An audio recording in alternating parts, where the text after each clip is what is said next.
on a seed, but seeing all the different ways that the runners can use the Canis Samaria, I'm quite intrigued every time we get that weapon in a randomizer seed. Yeah, and it looks like we're underway. The moon is crashing. That's not going to be for a couple of games, unfortunately, Uncle. So both of our players wearing matching sprites today. Yep, just your standard Link sprite. And a big 20 there in Link's house just to get them started, money-wise. Clearly, COB winning right now with 21 rupees to bite-size 20. So if that's anything to go by, this race is already done. Yeah, I think it's time, not rupees, as to how this race gets finished. Oh, somebody should have told me that before we got going. So here we will see the uncle providing us with, there you go, Canis Samaria just for you. Very nicely done. I promise I had nothing to do with how the seed was rolled. Yeah, now what really makes this interesting is we start to see just how risky the players are going to be with their farming for bombs. Interesting there, BK didn't pick up that last possible mana refill there, so he's slightly less than COB. Yep, we also had Fisher Price my first shield in the chest in Uncle's tunnel. Yeah, it's not really anything that a runner's happy to get, but if it does lead to the fire shield, the second level of shield really is a helpful item. I'm sure at the start you kind of hope to get some other weapon fairly early on. BK is going to go ahead and throw this block around, take out some of these green guards hunting for that bomb. Doesn't get anywhere, unfortunately. Nope. Now in the randomizer, in normal, well, there's bombs. Never mind. Yeah, and that really is going to make take a load off both players' minds. They're probably not going to see them do any more farming. 3 bombs is a nice amount to have to get through this. They're probably just going to make a beeline. They might kill a few things along the way in the snake hallway just because they're in the way, but the farming is over with. Anyway, what I was trying to get to is that normally in the standard game, you wouldn't have the possibility of having bombs drop, but in Randomizer, all the random items are, all the item drops are randomized, so they would be able to farm bombs, but as we have 2 triple bomb packs in the escape sequence, we really aren't going to need to worry about bombs now. Absolutely, that's enough for them to get out of escape and almost all the way through Kakariko Village. If they have to go into the maze game, it'll be pretty tight, but there's a good chance that they'll find some more along the way, so they're probably done with that hunt.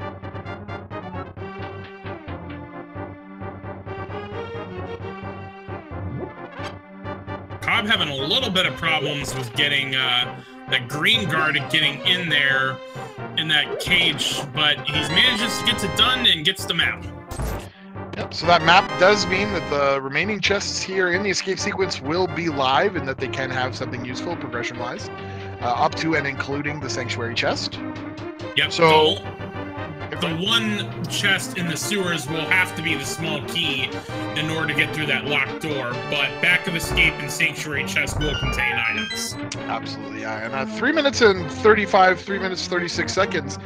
Getting to this part is very good time considering Canis Samaria strats usually a little bit slower than other items, not as slow as, say, bombs, but they're both in a good pace right now. Yeah, overall, it's been a good start for both of our runners.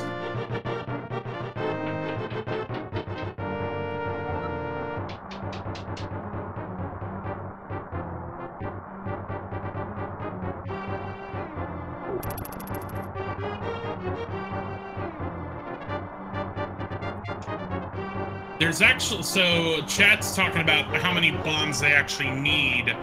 In Kakariko, it's 4, because you've got Blind's Hut, you've got the Well, you've got Chicken Shack, and you've got the race game. Yeah.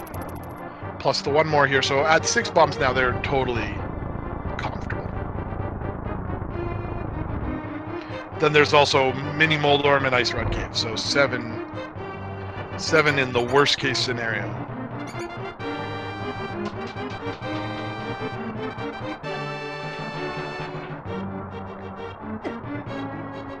And you can see here both runners not even bothering. Very happy with their bomb count at this point. And as you say, there's the small key. Had to be there in order to open this door.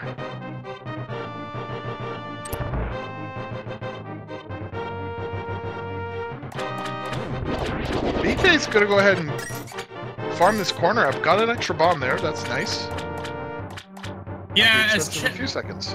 Yeah, as chat's been discussing, you know, even though there's the 4 that we're gonna have in Kakariko, you still have Mini Trolldorm Cave, you still have Ice Rod Cave. Like, there's 6 is still in some ways not enough for the standard route, so I can see trying to at least farm 1 more.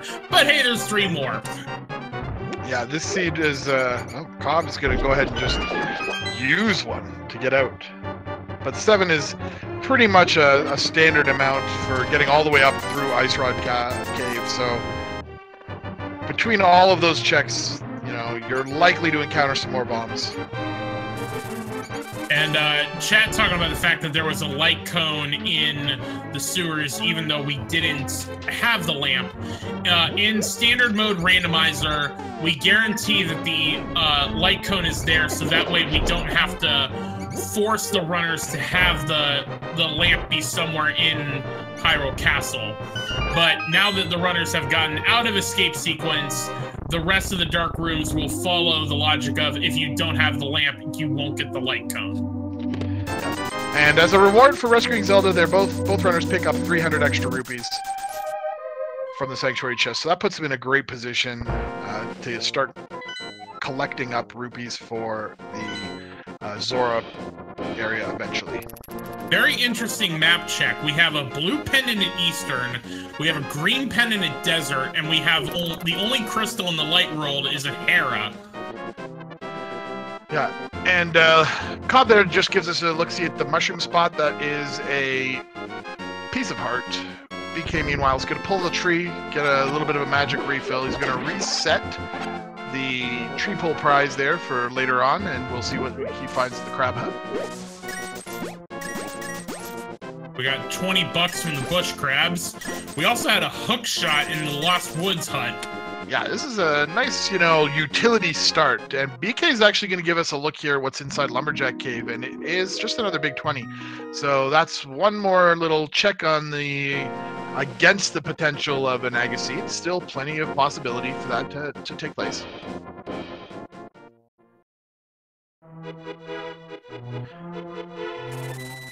And COB's going to give us our first look at the checks inside Kakariko Village here as he enters Blind's hut now. Getting the hookshot early is really nice because it gives you a new weapon to use in the Mini Moldorm Cave. As well, it has us the opportunity to start seeing what the stun prize is. So just having that utility early on might be helpful. We got mo bombs, mo money, mo health, mo bombs.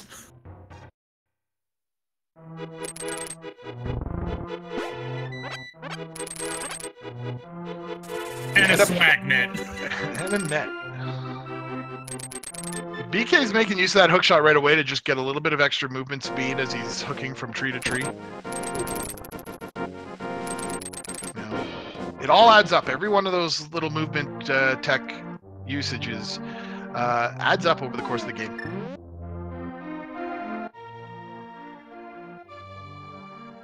So here in the well, we see a lantern, which, while nice, also bodes a little ill will for the potential of there being an Aga required early seed, as that is one of the required items in order to make it through Castle Tower. We also got a blue mail, 5-arrow upgrade, and a Quake medallion.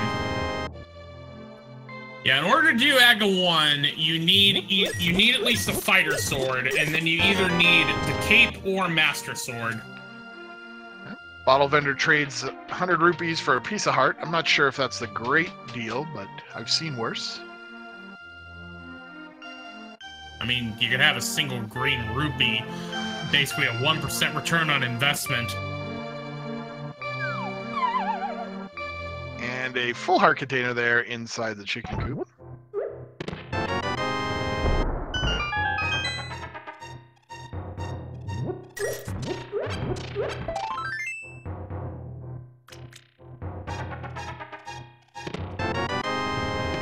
Oh, so this is actually, they're not actually using the same sprites. All right, we got Power Glove and Back in Tavern. Oh, yeah, they are slightly different. Yeah, so BK is actually using a sprite where the hat color, it matches the tunic color of Link. And we found there the Back in Tavern giving us the Power Glove, and our first sword that we've seen there is sitting on the library ledge, so they're going to need the boots to get that particular one. But it may mean that if they don't find boots early, they know that there's a sword upgrade later on for them to pick up fairly quickly. Just a 5-arrow upgrade here in the maze game, so that's going to end the Kakariko search for Cobb, as he most likely heads down to the south shore of Lake Hylia. Yeah, for those asking in chat, there is a whole bunch of different links, and there's a whole bunch of different other sprites, but specifically, there is one sprite where the tunic, the hat matches the tunic, and then this one the BK is using where the tunic matches the hat.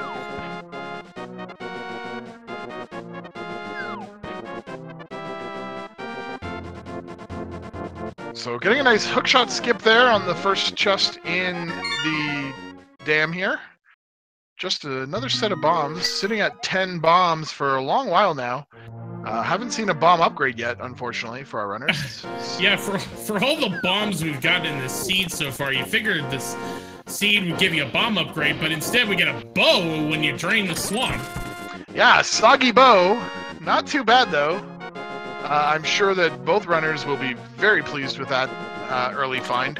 Means that Eastern Palace is full clearable at this point. Unfortunately for them, it is a pendant, but there's a few chests in there. They might be willing to go ahead and clear that out unless they find some additional progress along the way. So it is a full clearable dungeon. Right now, the runners can get up to Death Mountain and use the hook shot to get to East Side, but without either the hammer or the mirror, you can't get to Hera just yet. But who knows, we may find it here with the 5 items in Mini Trolldorn Cave. So another arrow capacity upgrade, 50 more rupees, another 50 rupees, a piece of heart, and 20 more to go on top of that. Not even enough to get us up over that 500 mark after having spent our initial resources in Kakariko Village. BK, on the other hand, using the knowledge of the bush crabs, dropping 20 bucks to get all of his Zora money at this point. Yeah, he's really exploited that situation. So, in the opportunity, when he feels an opportunity to perhaps fake flipper, he might head up to the Waterfall of Wishing. Gonna want to find the Moon Pearl first, I would assume, so that he can actually get some more chests than simply the one at Zora.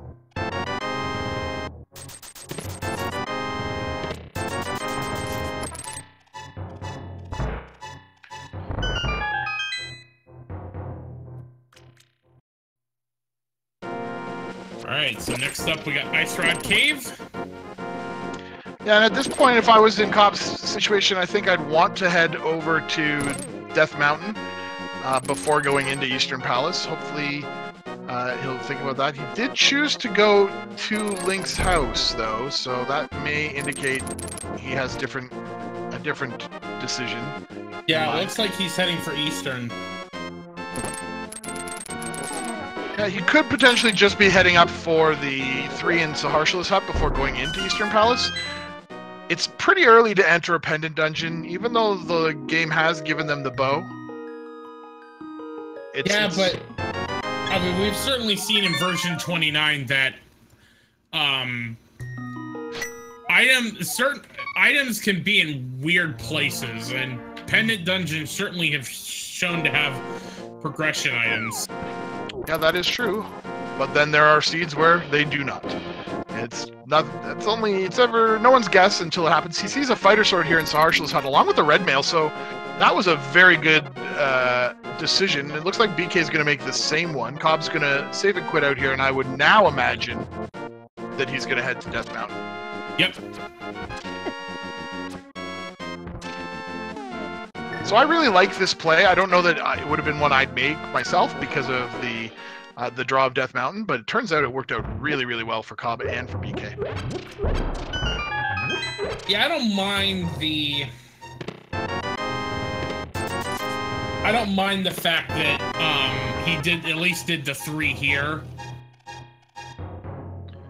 Yeah, BK's instead looks like he might actually be heading over to Eastern Palace. So that'll give us a little bit of divergence in terms of what the runners do. But it is entirely possible that Death Mountain could bust out and Eastern is where the progression is. Just as likely the other way around. Yep, and it's also possible that you won't actually have to complete the dungeon to get all of the items out of it. We'll see what happens based on where the items are located. There's COB's first bomb upgrade capacity. The old man was holding on to a +5 pack there.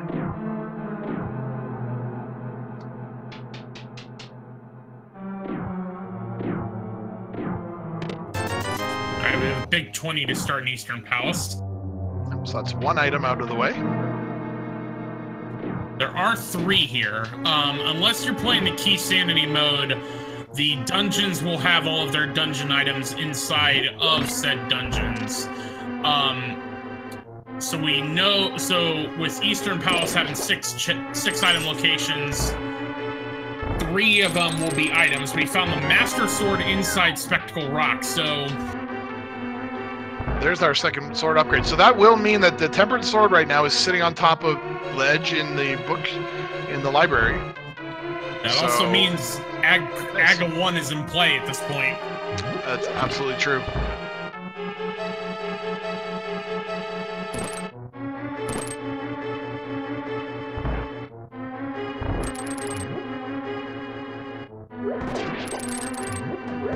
So COB takes a little bit of a shortcut, saving quitting back to the old man's house before heading over to Eastern Death Mountain. BK meanwhile picks up the big key.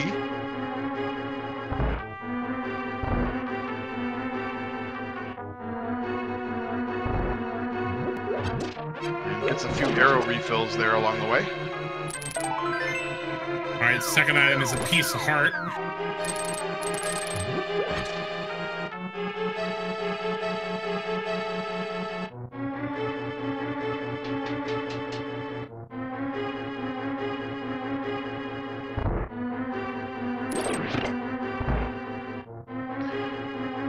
So Paradox gives a lot of checks here. This is a very valuable item location. In early version 29, early accessible areas tend to have a lot of progression. There's a bottle of red goo for the Sick Kid Vendor, and it looks like that was the Sanctuary Heart.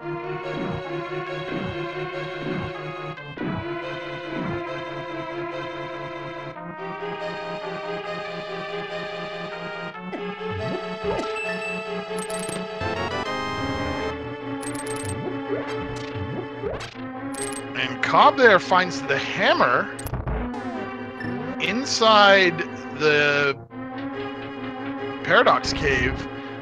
That's a really big item find, because that means we're just a moon pearl away from Dark World access. Really, really nice. And also he found the flippers there, so that opens up a lot of locations inside both the Dark World and the Light World. Once we get that Moon Pearl, he's going to have full Dark World access, as he can flipper and hookshot his way no matter where he wants to go. Yep. And that also means that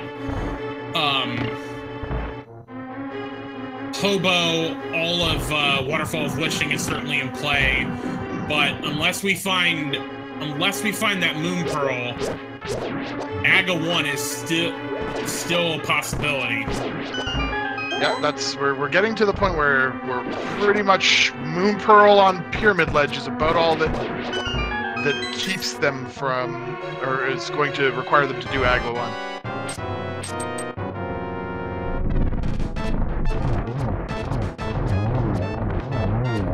Alright, BK gonna play Ring Around the Armos Knights.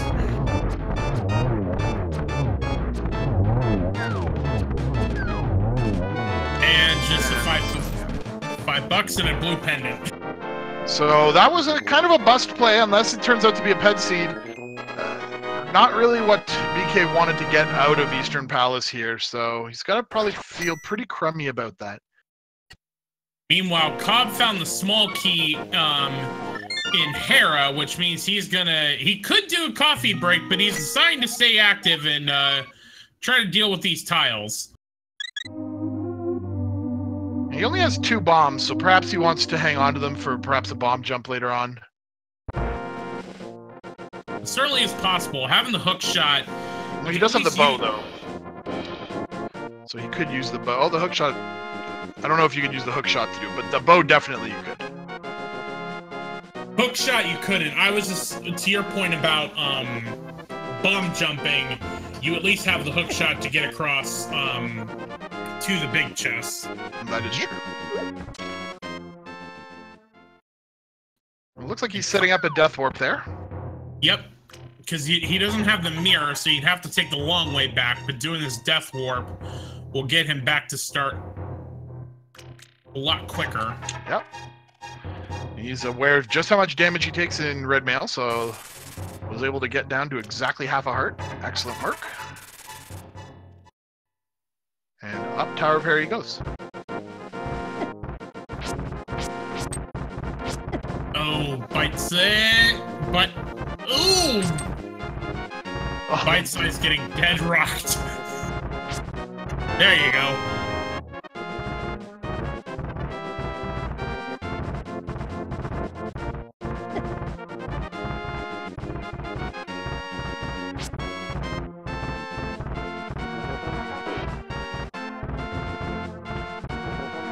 We've yet to see anything exciting here in Tower of Hera, but we got a couple of chests to check. There's a big 20, so not exactly what you want.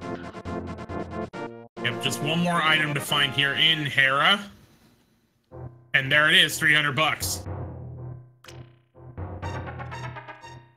Yeah, so at this point, we're probably going to see Cobb come out of Hera and go into the world,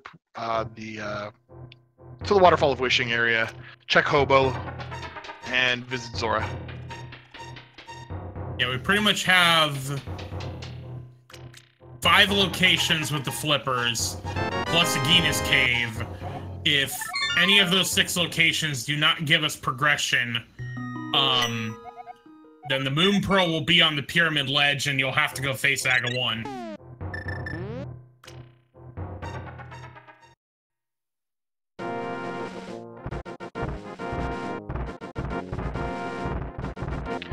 So, making use of this hammer on Troll Dorm, it only takes three swings to defeat him. It's much nicer than even the Master Sword.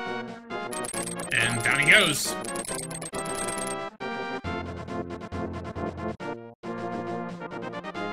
Alright, there's the map and the first crystal of the game.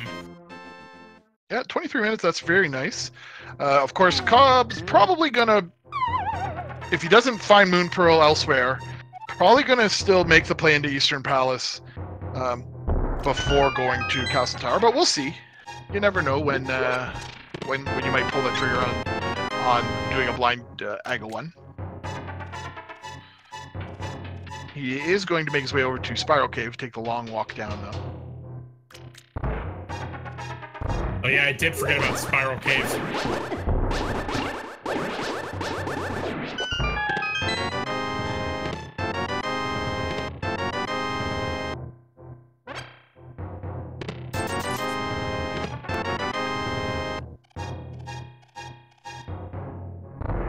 Nice A-bomb pick up there just to replenish things for Cobb. That's great.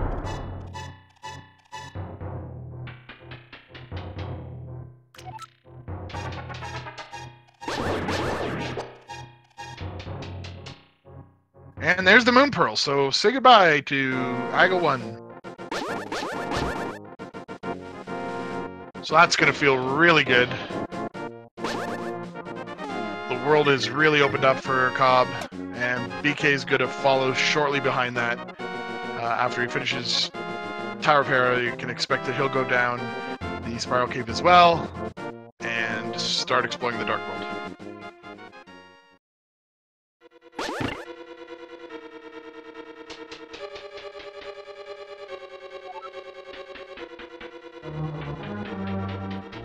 BK. All right. So Ice Palace is our other pendant. It looked like Skullwoods and Turtle Rock were 5-6 crystals.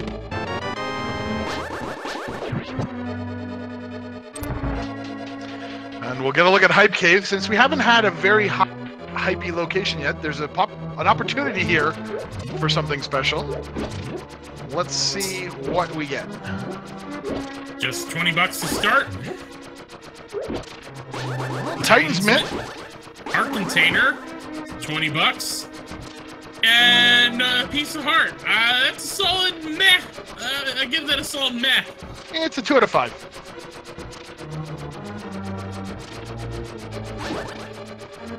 Titan's Mint's a nice item to have. Makes Dark World access a lot easier. Opens up a couple of areas that we could check.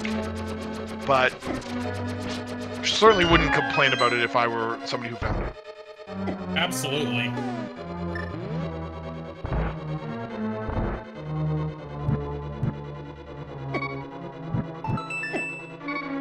Chat's upset with my 2 out of 5. 2 out of 5 is 4 out of 10.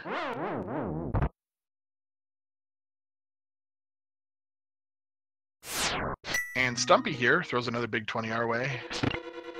See, that's why... sorry, go ahead. Runners aren't really looking for money at this point, though. Nah, they've got plenty of it. But see, that's why I do... That's why I don't go with numbers, because you can't really complain when I'm just like, eh! And Cobb remembers that he might as well do the big game. He can actually go up through the south part of Village of Outcasts, since he just picked up those Titan's Mints.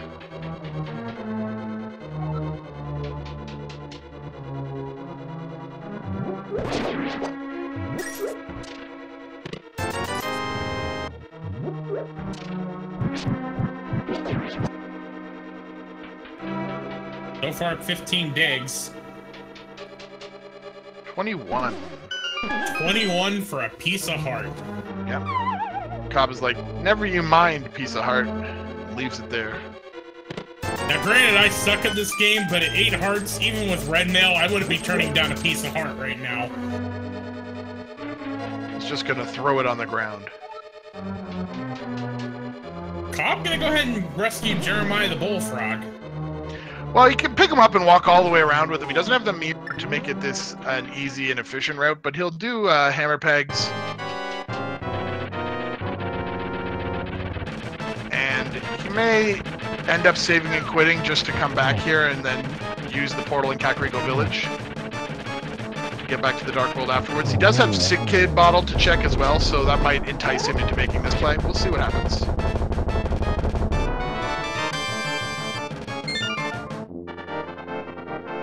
We have another heart container in the Peg Cave. Yeah, full heart container he'll pick up at this point. That makes sense.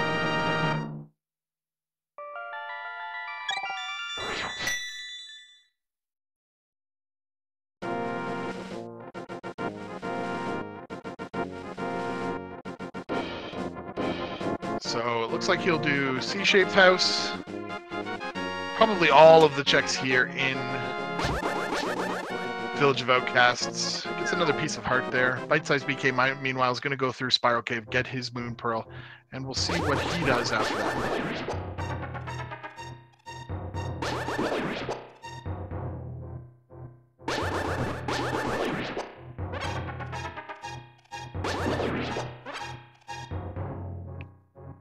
So in the brewery's hut, just another piece of heart. We had a lot of bombs earlier, and we're getting a lot of love right now.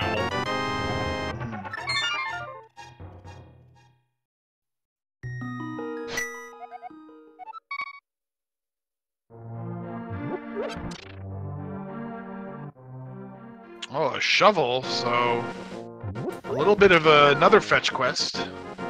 Yeah, that's... Makes the saving quit, yep. Yeah, that's... I think we're about to say the same thing.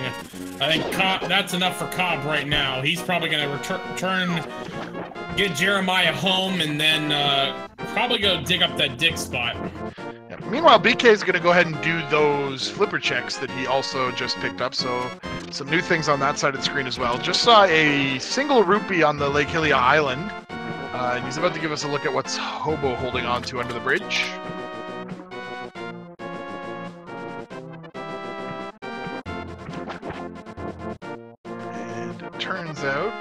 got a piece of heart. Apparently that love is water under the bridge.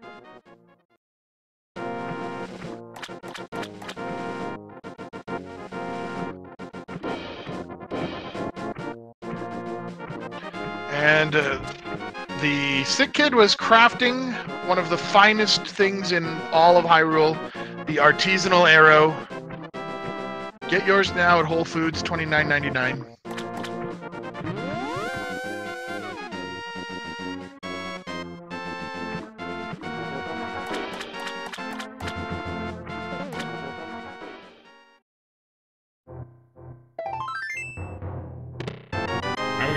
Magic in the Waterfall of Wishing, and just a big 20 for saving Jeremiah.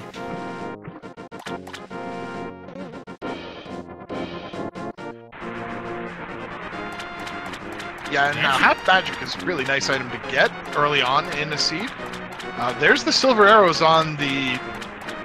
This has been a very nice play for BK to have made. A couple of good items there. Silver arrows really do make a lot of boss fights trivial. Bob is going to head back to the Dark World, and he's going to make the play for Skullwoods, which there are 2 items there. And another bottle of red goo from King Zora for 500 rupees.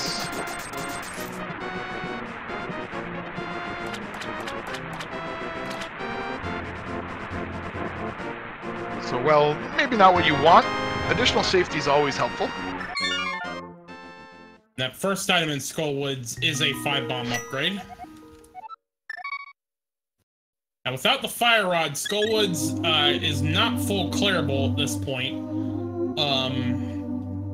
The 2 items are before the back. You can get them, but without the Fire Rod, you can't kill Mothula for the crystal.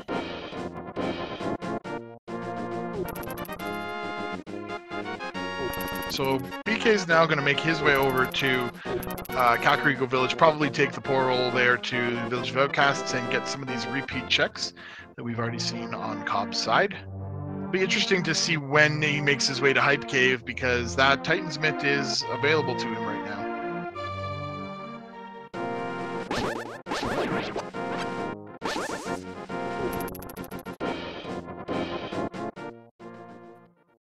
I'm gonna set up a bomb jump to check the big chest, and gets a small key for his troubles.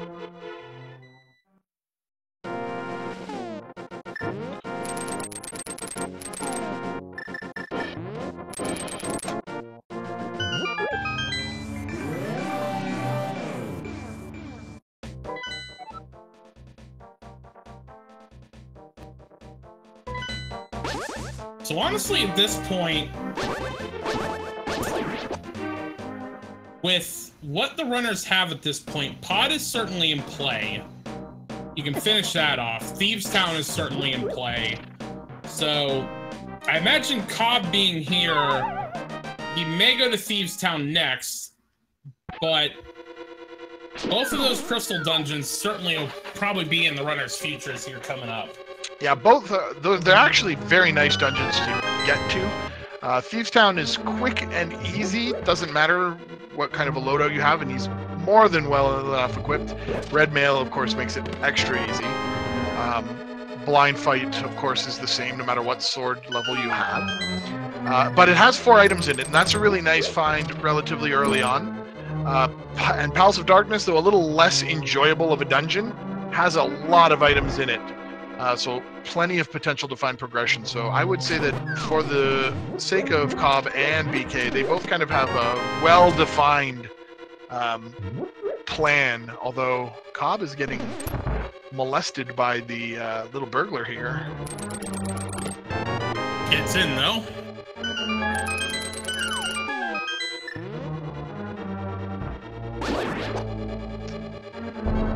Finding an early small key here may point to the requirement of getting the big key in Thieves Town.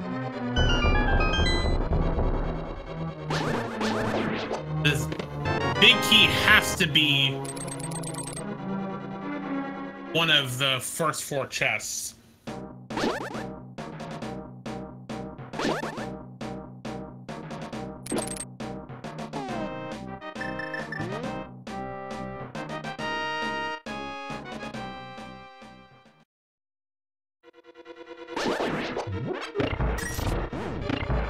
Chat mentioning about whether boots can be on pedestal.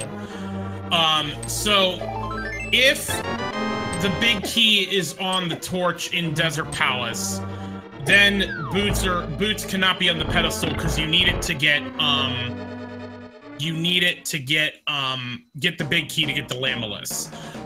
With the logic of being able to beat the boss, it's simply a matter of can you get to the boss and beat it. So if we go into desert, until we see what's on that torch, we won't know if the boots can be on the pedestal until then.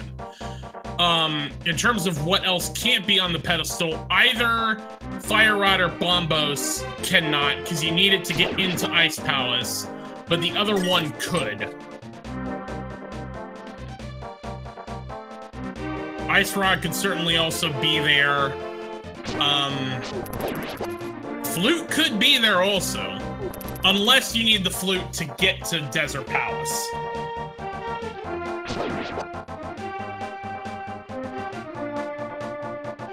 So realistically, a lot of our possibilities for the pedestal are kind of dependent on what we need for desert.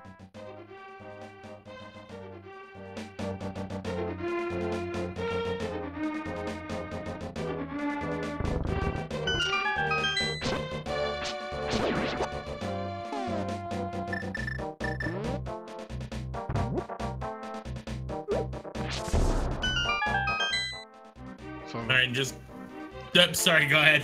Cobb hasn't really found anything exciting here in Thieves Town up to this point. Just making his way now down to Blind.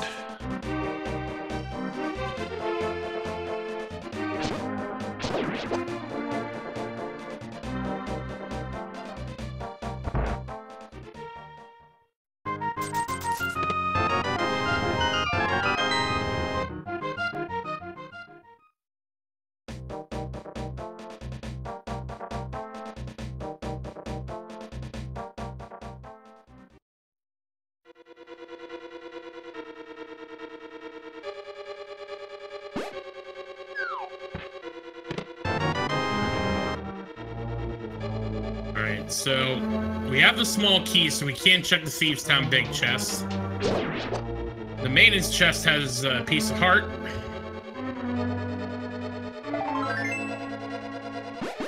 And we're still missing the compass, so there is one item left. Yep, it could be here, could be on Blind. We'll find out in about 15 seconds.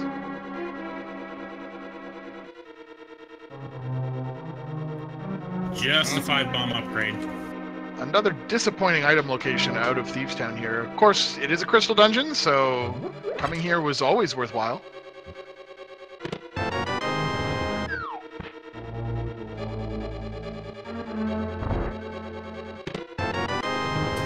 So, continuing the conversation about Desert Palace that we're doing in, or that's going on in chat, the randomizer logic assumes the worst possible use of all the keys in all the dungeons. So even though a small key could be on the torch, it has to assume that the runner steals a key from the back of desert and uses it the wrong way and locks themselves out. So therefore, if the small key were on the torch, we would still be boots locked because it assumes you use the keys in the wrong way. Or at least, may not be locked, but it would be out of logic. Or logically accessible at some point. Alright, but Cobb does a very clean blind fight and gets the crystal there. And immediately nopes out. Yeah, and I would imagine that he's going to head over to Eastern Palace, or Desert Palace. Sorry, Desert Palace. Palace of Darkness. Unless he chooses to do a couple more overworld locations. But I don't know that there's anything along the way that you want to check. Well, he hasn't done Hobo or Zoro yet. He might do those. And, yep, that's the routing he's going for right now. Now, that's not going to lead him anywhere specific, but it is going to net him a couple of very useful utility items.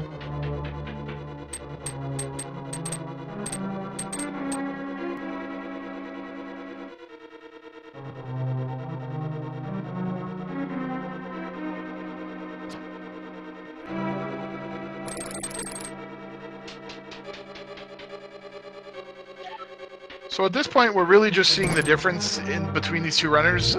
Is going to be bytesizedBK's choice to go to Eastern Palace.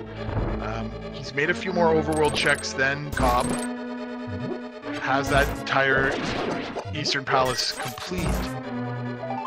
COB decides that he's not going to go up to the Waterfall of Wishing yet.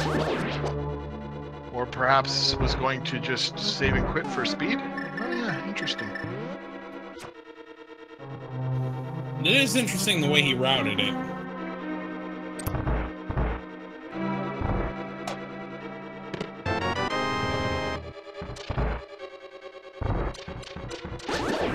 I like how he makes sure to be moving upwards. Oh, BK takes a fall there.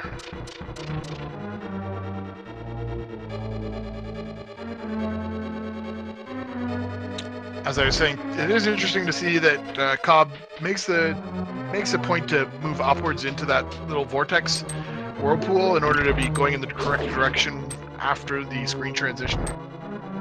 Nice little decision making.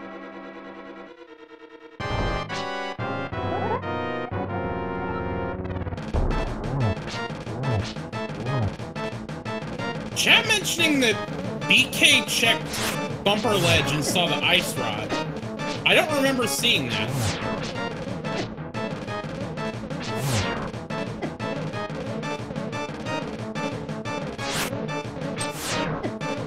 Yes, I don't specifically recall it, but I may have been watching the other side. Well, as BK gets the crystal from Thieves Town, COB is getting his life lesson and silver arrows. So the main difference here now is that BK has not yet gone to the southern route, hasn't done Dig Game, Hype Cave, probably going to be and checked Hammer Pegs or rescued Jeremiah. Probably going to do that stuff now. Might omit the Jeremiah play until he has Mirror. It looks like COB is going to do... I would imagine this is a play for Dark Death Mountain with having the Titan's mitts. Yeah, and he's also going to be able to get a look at the required medallion for Thieves Town, or sorry, Turtle Rock, which could potentially be a useful piece of information for him.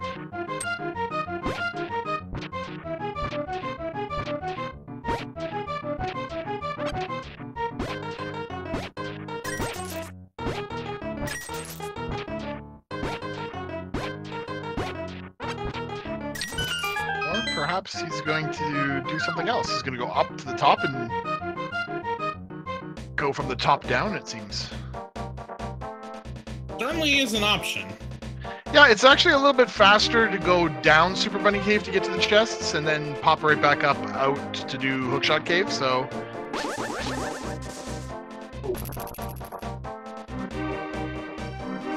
Not sure if it's a legitimate time save, but it could very well be.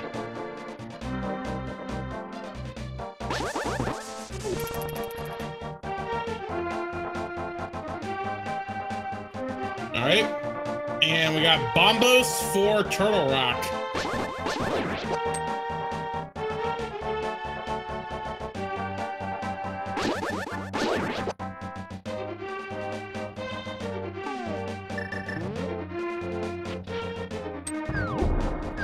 Alright, BK is going to get his Titan's mitts here from Hype Cave. We're going to have a new check here in Super Bunny Cave, which has a big 20 and a piece of heart. Yeah, nothing to write home about yet. We still have 4 more checks in the Hookshot Cave.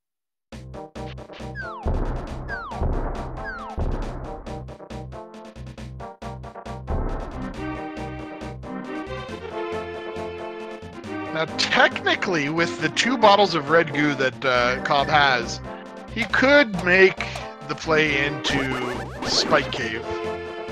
Not technically in logic, I think, but could make it. And there's the boots. So what a good find there in Hookshot Caves. Gonna activate the ability to get that Tempered Sword as soon as he heads back into Kakariko Village.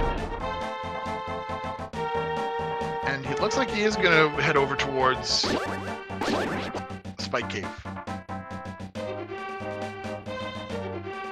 You have 10 arrows in the pyramid ledge.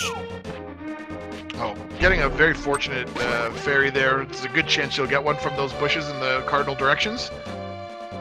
But it is just going to make this a little bit easier, especially now that you can use Hookshot to get a couple of iframes.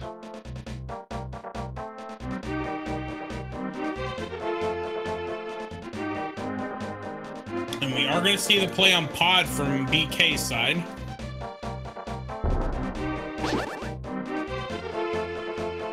And gets a bottle fairy for his trouble from Spike Cave.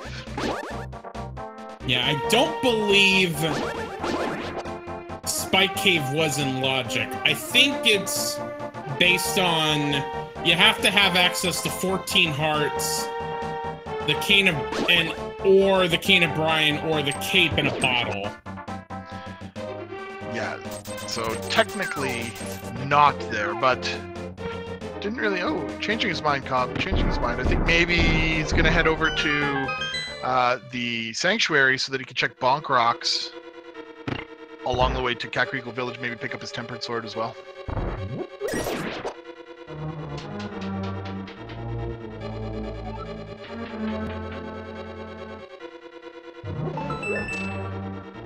Meanwhile, we're going to start to see what's going on here in Palace of Darkness, where we think there must be, or could potentially be, some significant progress. Just 10 arrows here in Bonk Rocks, so nothing too exciting about.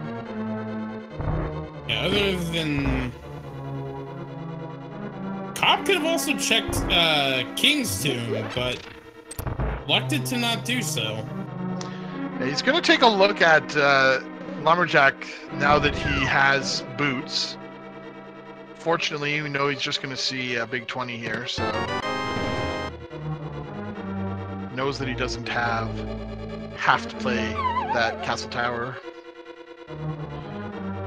And now I think he read your mind and he's going to go over to King's Tomb.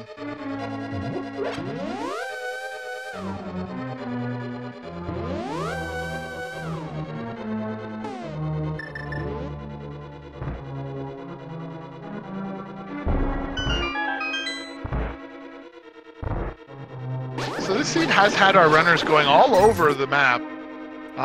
Bombo's tablet there, Bombo's medallion rather, and that opens up Turtle Rock. Of course, you're gonna want the fire rod before you make any serious progression in that particular dungeon, just in case you get locked behind the first chest. Yeah, you need 2 small keys to get past the first floor. And it's pretty much a 25. You've pretty much got a 25% chance that the 2 that you can access without the fire rod are the 2 that have it.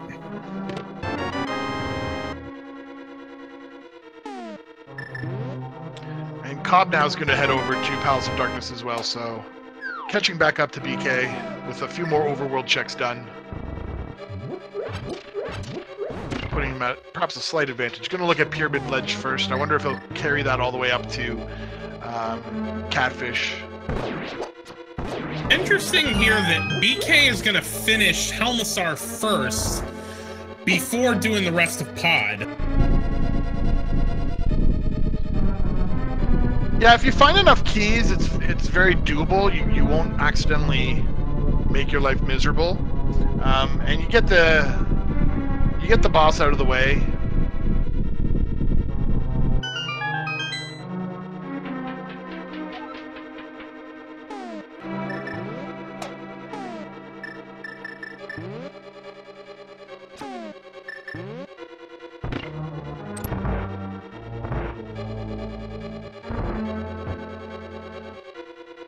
Now big difference here between these two players is that Cobb's going to be able to make excellent use of the boots here during his Palace of Darkness check. That's going to allow him to progress through the dungeon at a much better pace. There are lots of dashable areas.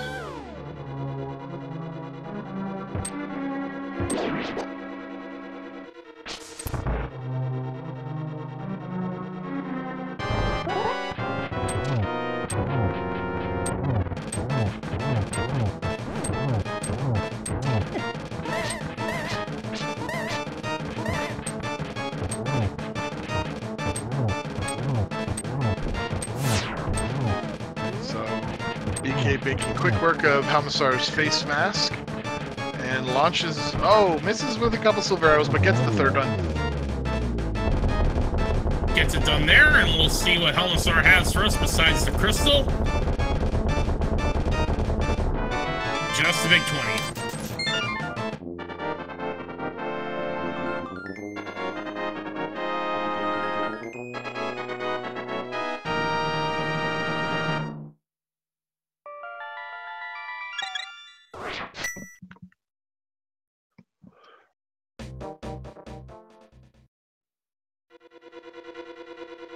And as expected, he's going to head back in and finish the rest of the dungeon. Yeah, no, he's going to be able to make real quick work, head right to the high density areas in the very back.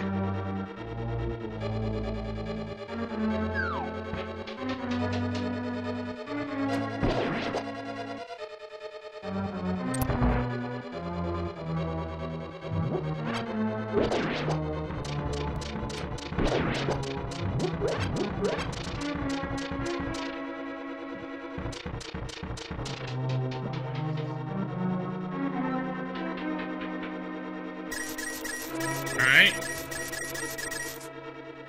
Starting with a map in the back of pod, followed by a heart container. It's going to be interesting to see what happens if we don't find any real progression here in the rest of pod.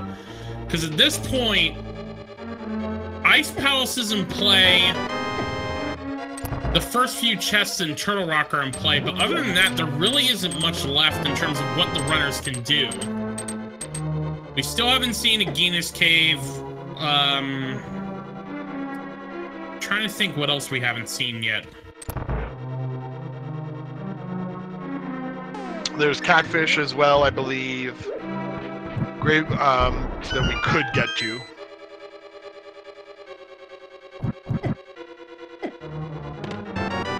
Dark Maze, first item there is the compass. And Cobb sets himself up for another death warp here by releasing that fairy along the way here.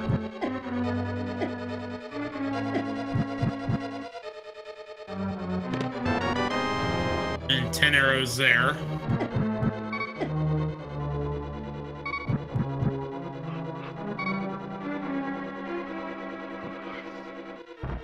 And a 5-bomb capacity upgrade, and BK makes his death warp, having finished all of the checks here in Palace of Darkness, unless he missed Vanilla Big Key location.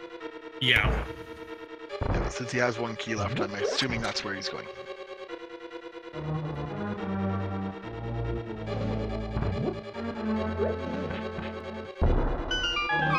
Okay, so Froshay bringing up in chat, bringing up a good Froshay, sorry, brought up a good point that doing Helmasar first could save you a key from the vanilla big key chest, which turns out to just be a piece of heart.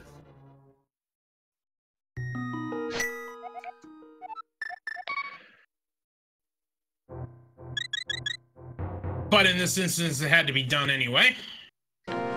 So now BK is going to head up Dark Death Mountain. He'll get the boots here once he does Hookshot Cave. And so now we're back to that conversation I was mentioning earlier of... Realistically, the question basically comes back to... There's a Guinness Cave, there's Catfish, there's Ice Palace, and the first 2 chests in Turtle Rock. Yeah, and if you're one of these runners, you know, Catfish is a lot more accessible since we've got the boots. It's just a little bit faster of a check coming out of Palace of Darkness. It's not awful. It's not probably going to get any better anytime soon. So it might be worth taking the check there. And then I know that it always bites you in the butt, but Agonist Cave is a little out of the way still. So maybe you just head into Ice Palace. We'll see what they decide to do. And Aegina's Cave is always one of those items that's in Sphere 1 that has been available from the word go.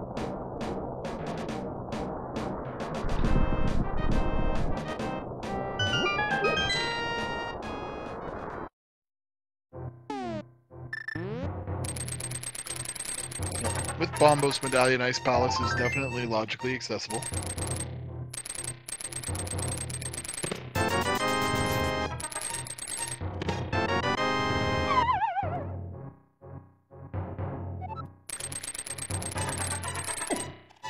BK accidentally taking a fall there, but you're gonna go ahead and get that fourth chest.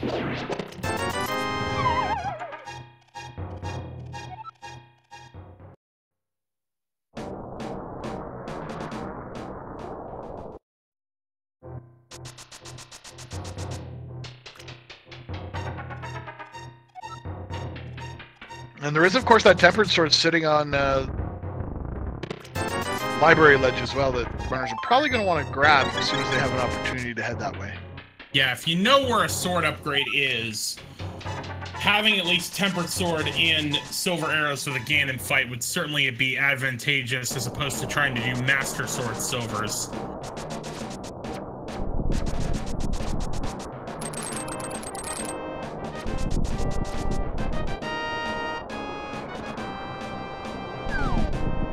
COB, also missing on the first one, gets the second arrow into that crystal on Homicide King's head. And with that, he will complete his third crystal dungeon.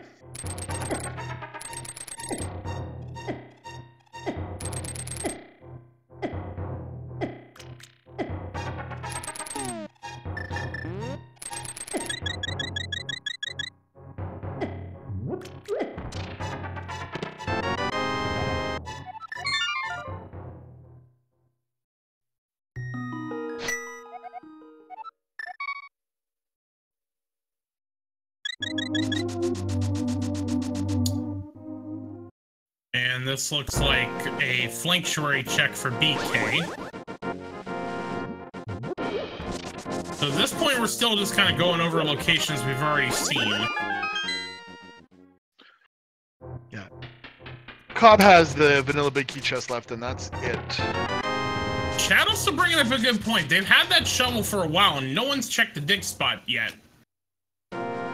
Yeah, without the flute, it's so hard to get back to Kakariko Village if you're not planning on it. BK, however, running in that direction, so perhaps we'll see. Well, has Bonk Rocks to do, of course, still.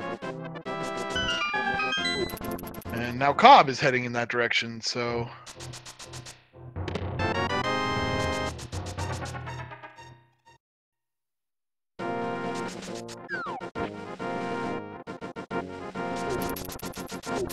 Alright, but COB is going to head up there into the Haunted Grove, has that shovel ready, does a dig dash, strikes the earth, and there's a fire rod. Fire rod is a nice item to find here. That's a progression for 2 dungeons. Can now finish off Skullwoods and then head up to Turtle Rock. Of course, you're gonna hope to find the cape first just to get that ice rod out of Turtle before heading into Turtle Rock, but hard to know exactly where you'll find that. I mean, it is certainly not beneath the randomizer to put the cape in Turtle Rock. Yeah, that just makes things really hard. Just an uncomfortable feeling.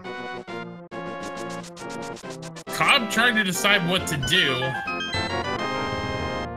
Ends up going to... starting at Link's house.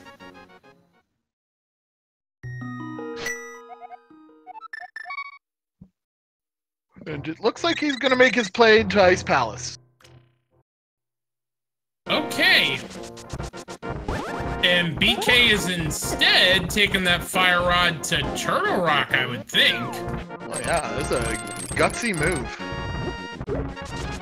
When you have some dungeons that are fully clearable, and ones that are not, it just feels like an odd choice to go to a dungeon that you can't quite completely clear when there are two that you could. Yeah, but that's, I mean, realistically, this is the gamble the runners have at this point, is do you do a full clearable pendant dungeon, or do you do a partially completable crystal dungeon? Well, I would go to Skull Woods, but at the very least, but we'll see. Now, granted, the thing about that Skullwoods play is we've seen both items in Skullwoods, so at this point, you know, it's just for the crystal. Oh, I thought we had only one. No, it was a 5-bomb upgrade, and I think in the back chest, I want to say that's where the big key is in NMG, but that was a piece of heart.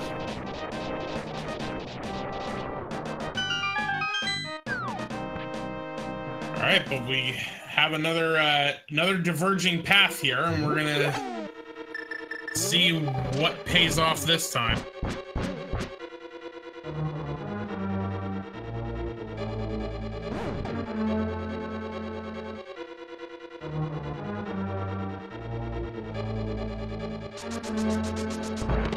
All right, we got Ether Medallion to start in Turtle Rock.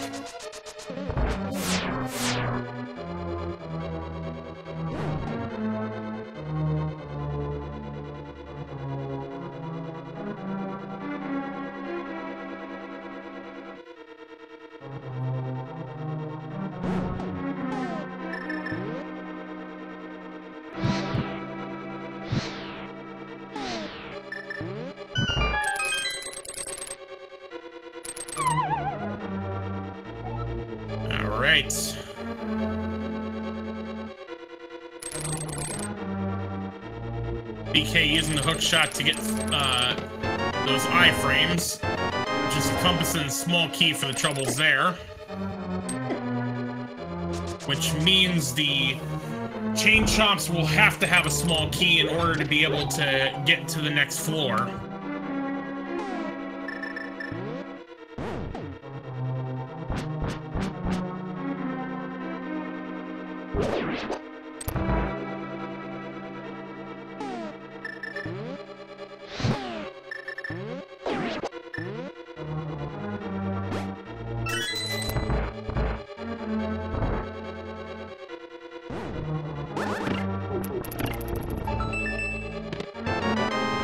There is that small key.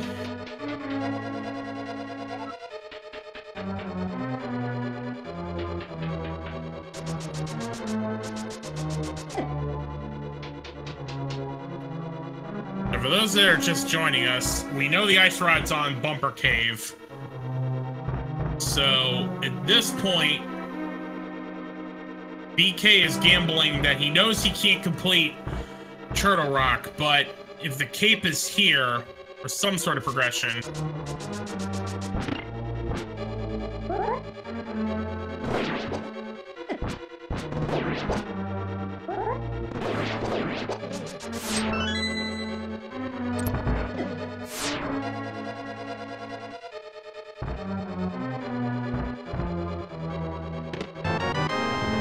But so far, neither runner finding much. Yeah, it has been relatively slow going in this part of the seed.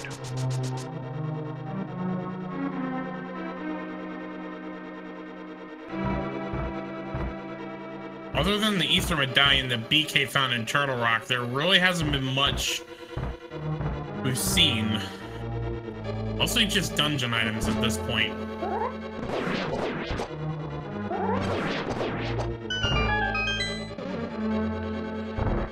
The other real downer here for BK is, without the mirror, can't even check Mimic Cave. This is true.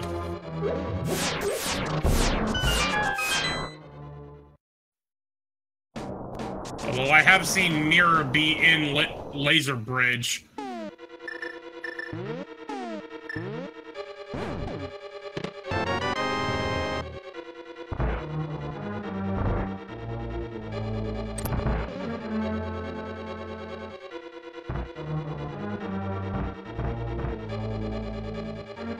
There's the flute.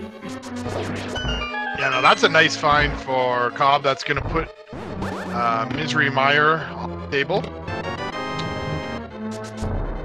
Although you prefer to have the mirror as well beforehand. Because so then you could combo Desert. Sorry, didn't mean to step on you there. As well, Checkerboard Cave becomes a possibility, and it makes for easier access to Agonist Cave.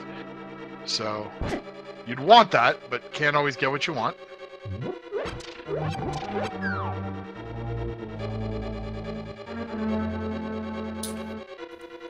Yeah, we still can't get to Swamp House because we need the mirror for that.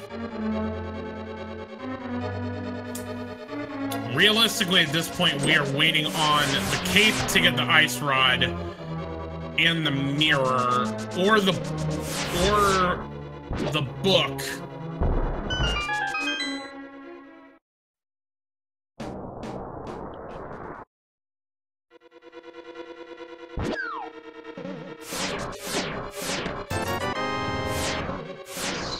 No cane and no cape and no 3 shields available at this point.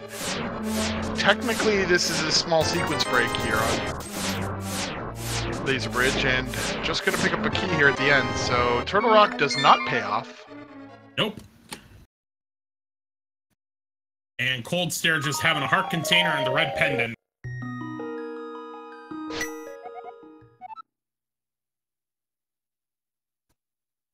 And BK, you gotta go to Ice Palace. So this is very fortunate for Cobb because he's going to probably be pulled directly to the Mire area, having found that flute. Which I imagine he's going to go activate right now. Unless, of course, Misery Mire is Ether. In which case, this seed would have had some very nasty logic. Oh, that is true.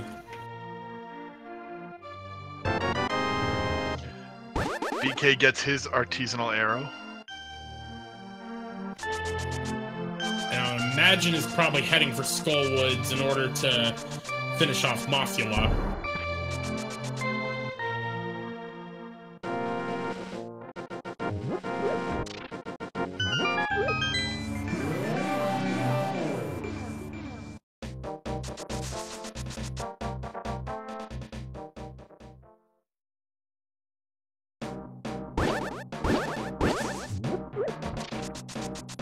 So now we will find out shortly if I have cursed the runners tremendously with my callous mention of Ether being potentially Misery Mire.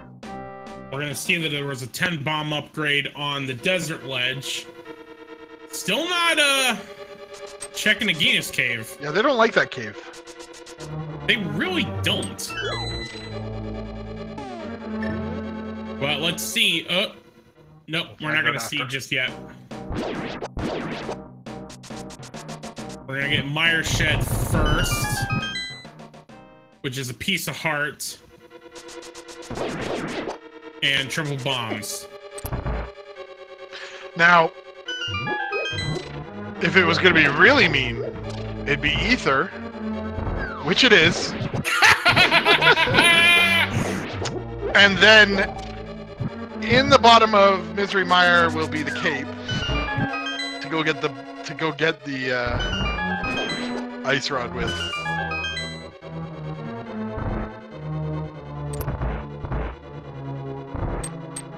I did it again, guys. I'm sorry. Sorry, not sorry. You're not sorry.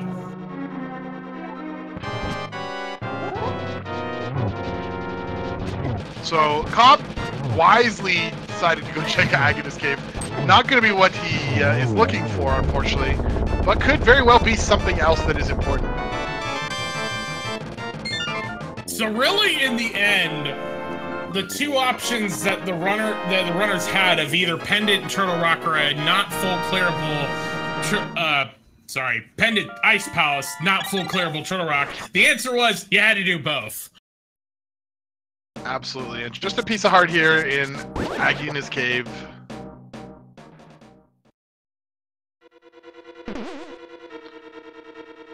And let's just take a look here at, 14 hearts, an hour and 10 minutes in, so many items, not items really, but such a circuitous route required here for our runners to make progress. Now what's going to be interesting to see with COB is Ether was the first chest in Turtle Rock. So when COB gets there, does he keep going into Turtle Rock or does he immediately nope out and turn around?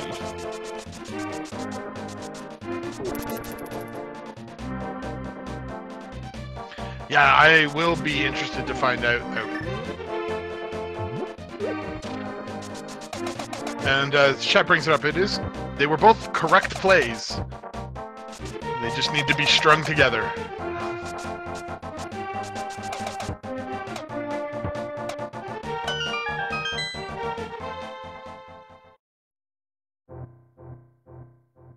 Now we know, of course, that he does want to just leave as soon as he picks up Ether. But he can't possibly be in a position where he's aware of that. He might also find the cape and think, oh, I want to kill two birds with one stone. Now we did have someone new in chat mention that they're new to the randomizer, so let's do just a quick explanation. So this is Legend of Zelda: Link to the Past. All of the items have been randomized in the game, so any game can be any item can be anywhere. You still have to get the 7 crystals to beat Ganon, but those crystals are also mixed in with the different dungeons. So that's how, for example, you're seeing the Ice Palace as a pendant dungeon when it normally isn't.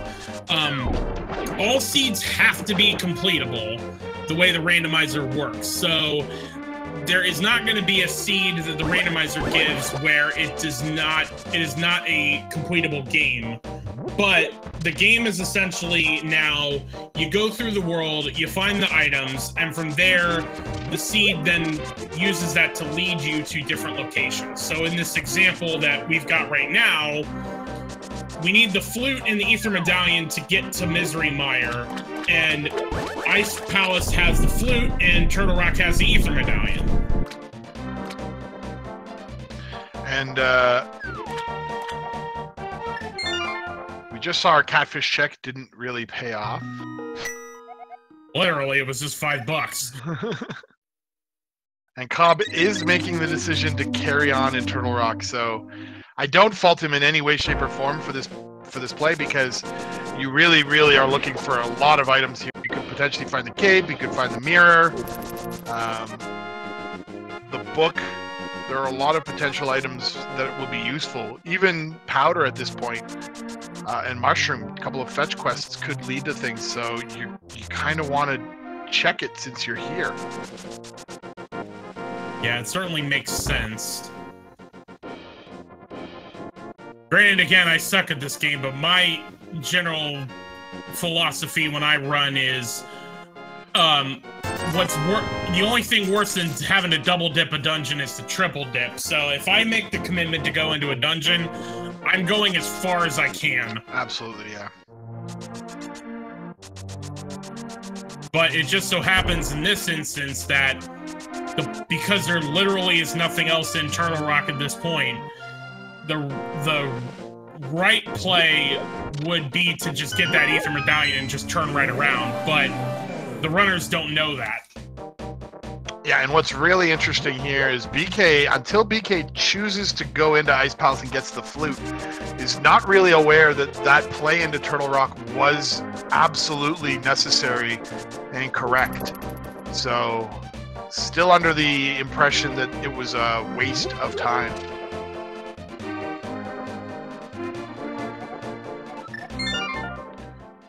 Vanilla Big Key in Turtle Rock as well, which...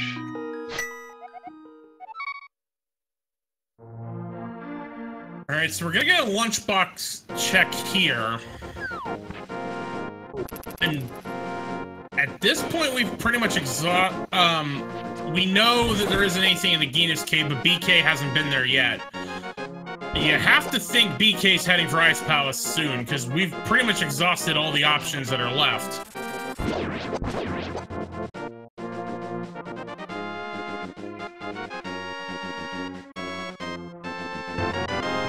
300 rupees, not what you want to see. And yep, gonna make the run over, check Agina's Cave, and also look at Desert Ledge if he's, just to be aware of what's on there. Now we know that it's just the bomb upgrade, so.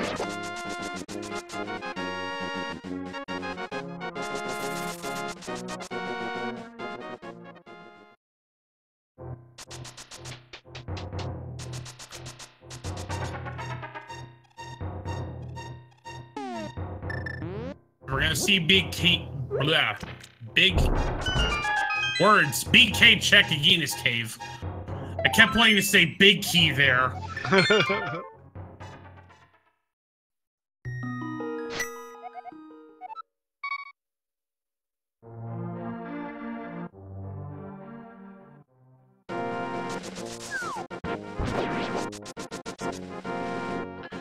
At this point, COB should be aware that the progression he's looking for can't be on Laser Bridge, but, you know, something else might be. We know it doesn't have anything, unfortunately. And yeah, as well, COB has not done Eastern Palace, which is clearable. Well, BK has, so there's also the chance that he might go there as well. But I think having finished Misery, or picked up the Ether Medallion, he'll go to Misery Mine first.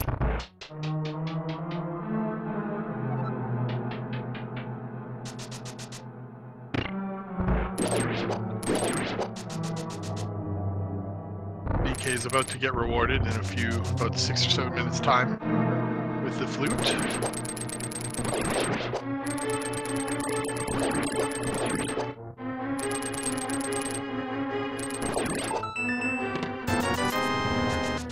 COB getting a safety check through this door here. The last thing you want is to accidentally die on Laser Bridge. Have to start far away as opposed to right here.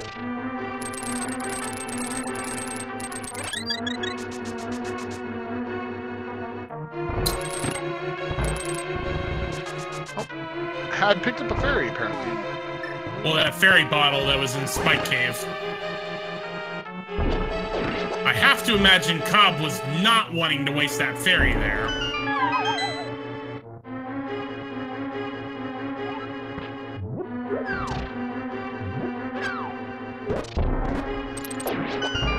So Chad asks if you're BK, do you collect the pendant? Well, in this particular case, there is an item on Cold Stare at the end, so that was a full heart container.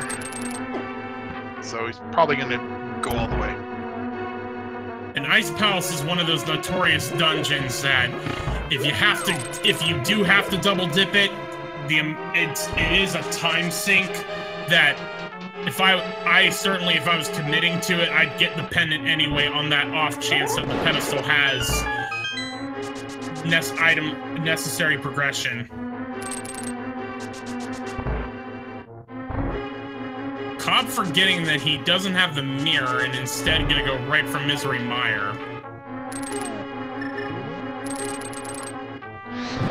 Now what'll be interesting is to see what he finds here. Something has to be here. This is, like, COB has combed the entire map at this point. This is the only thing he has left.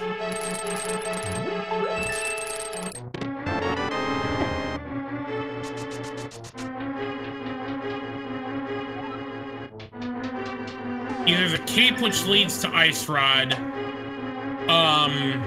or the mirror or the book which would get access to Desert.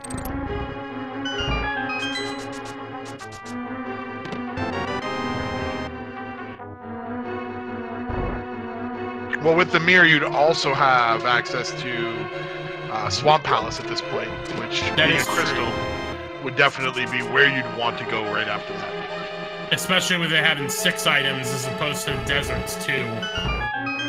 Which there are 2 here in Mire as well, and we got just a compass to start.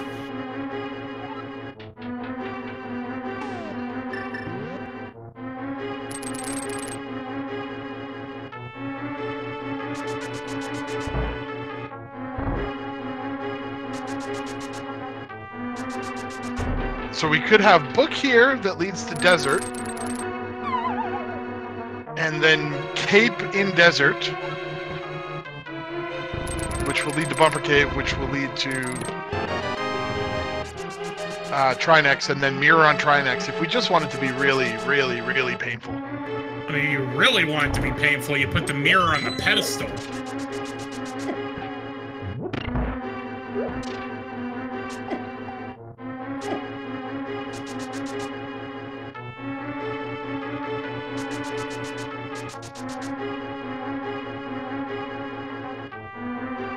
But there's the mirror. So mirror here is, of all of the things they could have had, it's the nicest of them. Just gives another completable dungeon, I would say.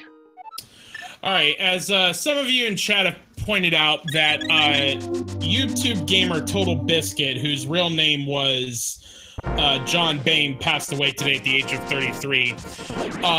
He died of bowel cancer, and as some of you probably also know, my fiance's father passed away from cancer. So for all of those in the game community that have been affected by cancer, please at this time, for a moment of remembrance in the Swag Duck National Anthem.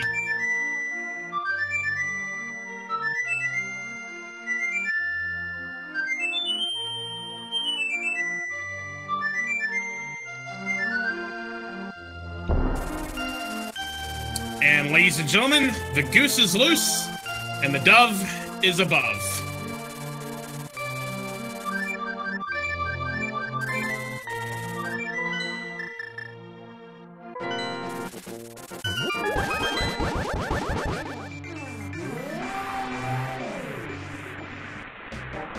So here BK is going to be rewarded for having made that Turtle Rock play when he sees that Ether Medallion is necessary.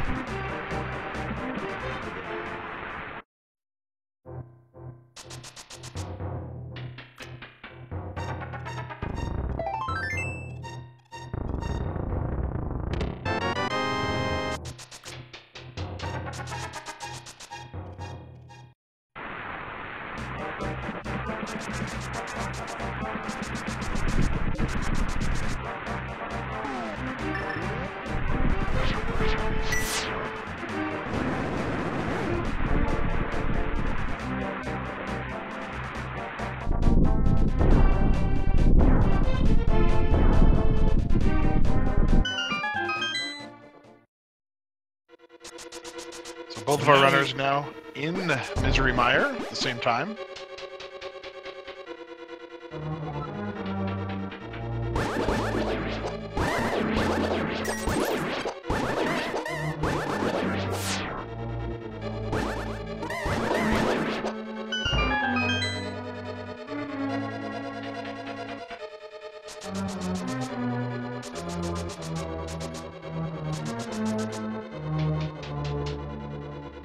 And Cobb is going to show us how nice Vitreous Fight is when you have silver arrows and a tempered sword if you need to throw a few spins in there. Very nicely done.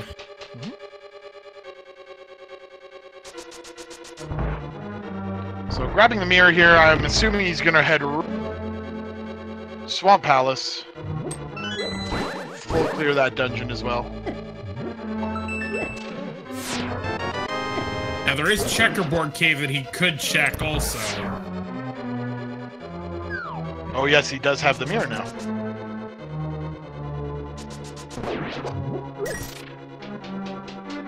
And I wonder if he thinks, man, maybe I'll go into the desert as well. I'm not sure if he will, but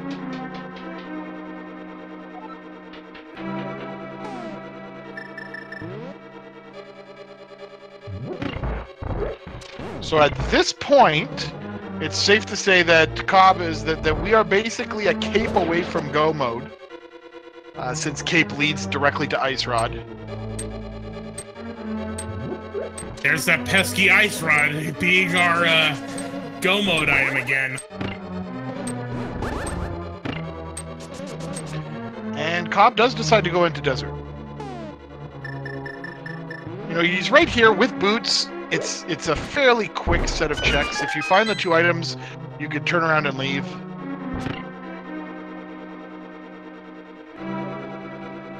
Small key there to start.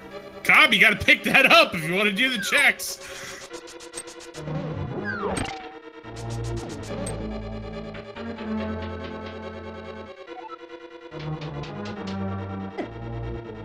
Oh, Cape and Mimic Cave, as chat points out. That would be a very, very unfortunate location for it. I mean, there still is that possibility that the cape could be on the pedestal. I just feel like a forced triple dip into Turtle Rock would be next level awful.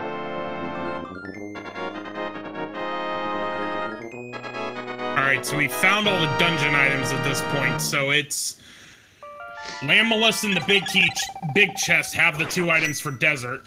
Yeah, and since you've already gone this far, you have to you're forced into doing it, unless, of course, you find Cape right here. The green pendant being desert means that Lalala is actually worth 2 items instead of 1. We have a heart container there to start.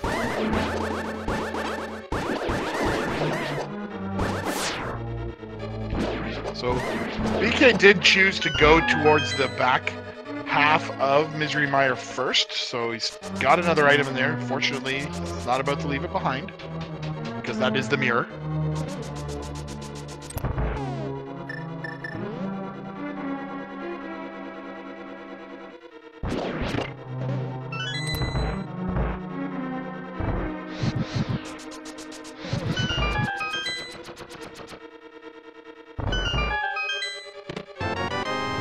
BK getting that mirror.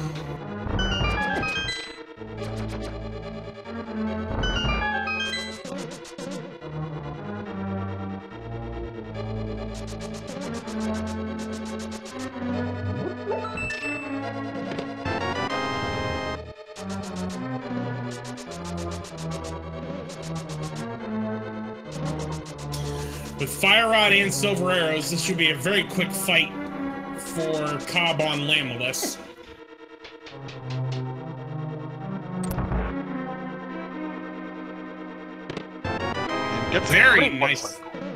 Very nicely done. But just triple bombs for his troubles, and a green pendant.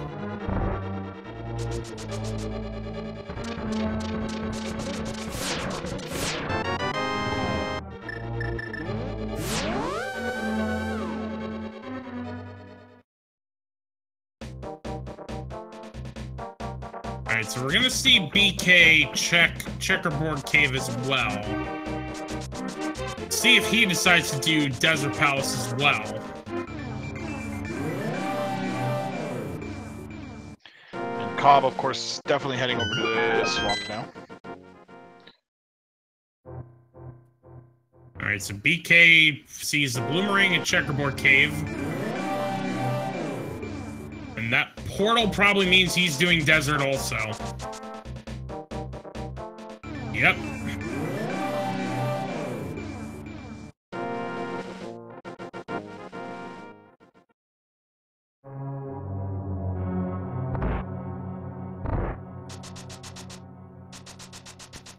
So at this point,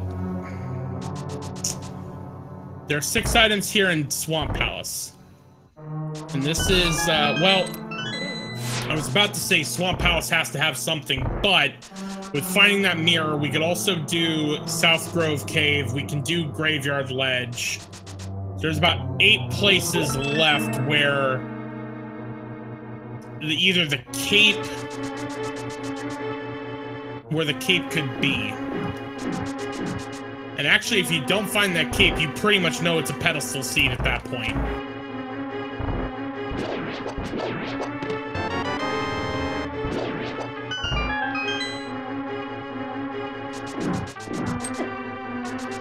And then, of course, Mimic Cave. Oh, now that he has Mirror. Oh yeah, I forgot about Mimic Cave. Well, we got Butter to start in Swamp Palace. Yeah, you know, don't really necessarily need it, but does make many of these fights very quick. Helps on the Trinex fight. Helps in Mothula as well now.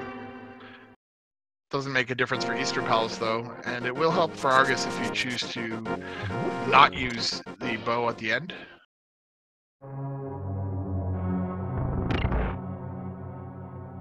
It's very unlikely that we'll get 100% seed, at least 100% dungeon seed, because our runners don't have to go to Castle Tower.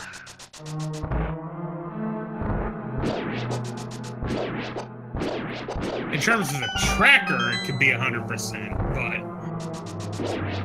Oh no, I forgot, there's a slot for Aga, duh.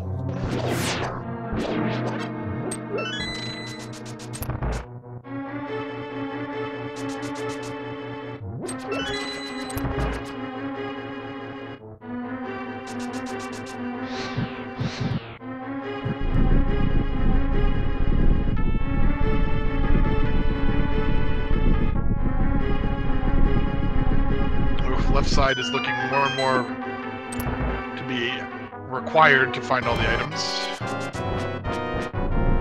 Now, Cobb gonna forego left side Swamp Palace and just gonna go straight for Argus and gamble he finds the cape on his way to Argus.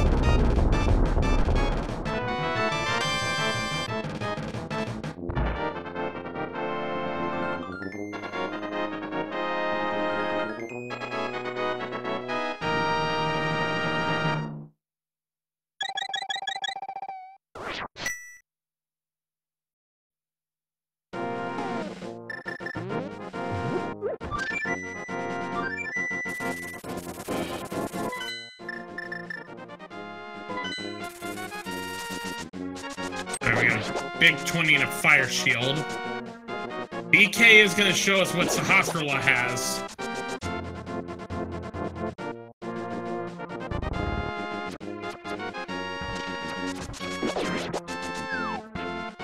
Yeah, and this was the play that the chat was screaming at COB to make. Big 20 though, so doesn't really help. Nope.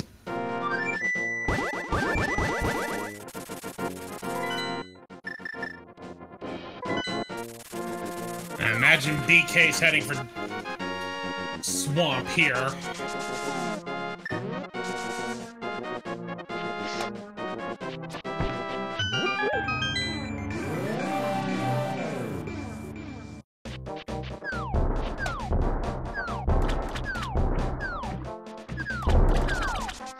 Now, it is a lot easier for COB to be making a blind pull on the pedestal.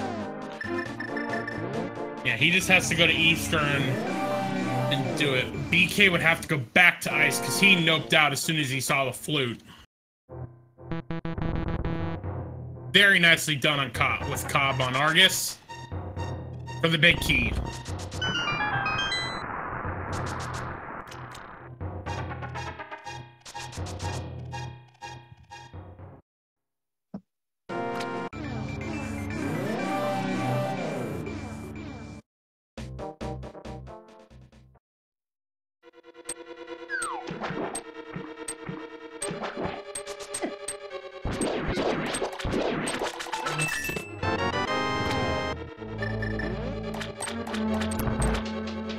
Now, Cobb, I'm not sure what the count on items was there.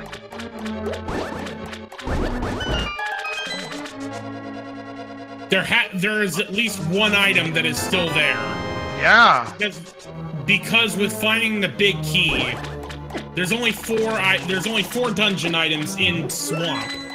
Small key, big key, map, compass. Finding that big key on Argus means there's at least one item still left in Swamp Palace that Cobb has not picked up. Yeah, and that could potentially be a make or break difference here. We'll find out. He's gonna go do Eastern now. Yep, there's...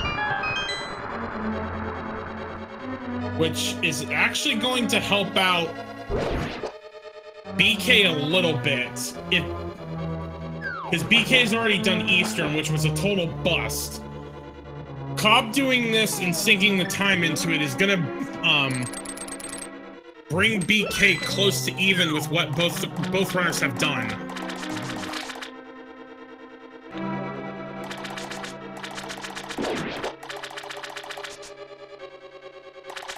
But I must say, this is a very gutsy move on COB's part to orphan a couple of chests there in Swamp Palace, knowing that they at least one of them has to have an item.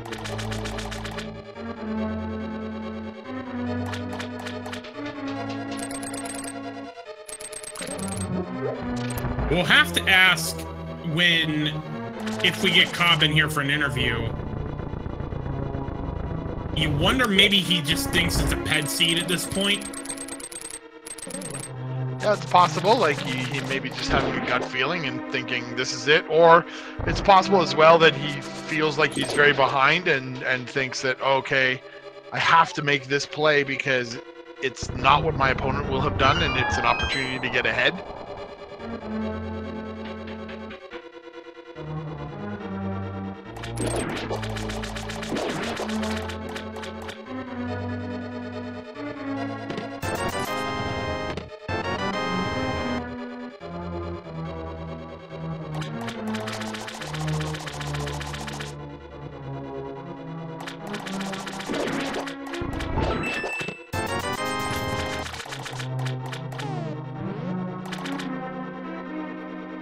Alright, so we did see the map, so that means there's at least 2 items left in Swamp that we haven't seen.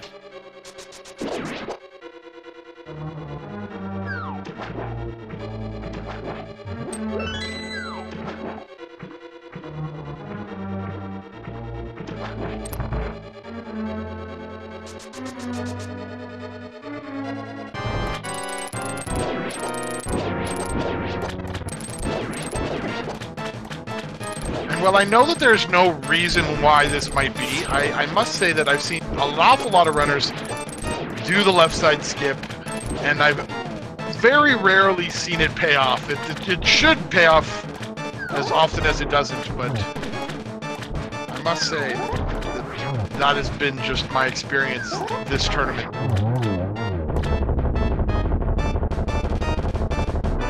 We'll see what BK decides to do as soon as he recovers from collecting this crystal. All he really has is left side Swamp, and then for him it's go back to Ice Palace because he did not finish Cold Stare and there was an item on Cold Stare. But he's going back in. Yeah, but I don't mind the play to go to the back of Swamp first, like that. Can be very beneficial, very helpful, if you can even sometimes clear out everything and then you know. But not going back in was very, very gutsy on COB's behalf. It was a bold move. We'll have to see if it paid off.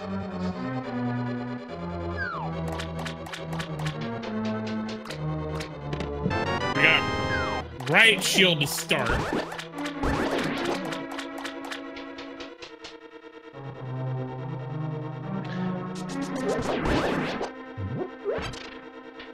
And Ashes, the Armos Knights fall down.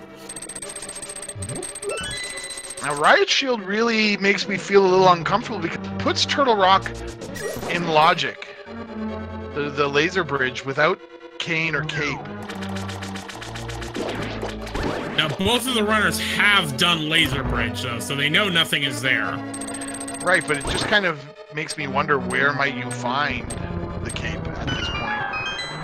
If it's not here, it could very well be here. It's just and as you say, the north route checks that COB I think is going to take. And COB is, I imagine, going to get this portal here to go to Skullwoods, and might do a blind ped pull beforehand. Like, this is pretty much where the race is going to come down to. Is this Cape in left side Swamp, or is this Cape on the pedestal? Or very cool be in neither of those locations, because we still have 2 mirror locations to check in the overworld.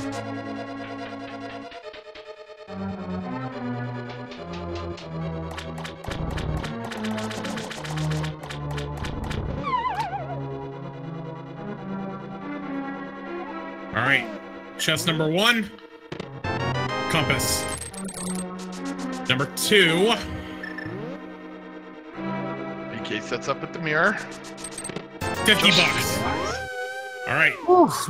Swamp was useless.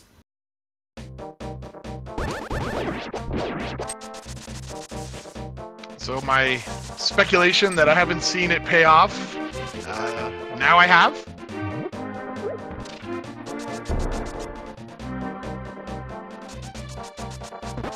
All right, South Grove check here. So one of our first mirror locations just has a big 20, so not there.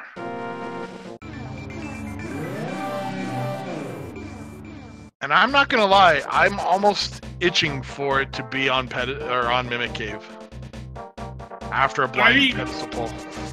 I mean, either way, if it's either pedestal or Mimic Cave, that's just cruel.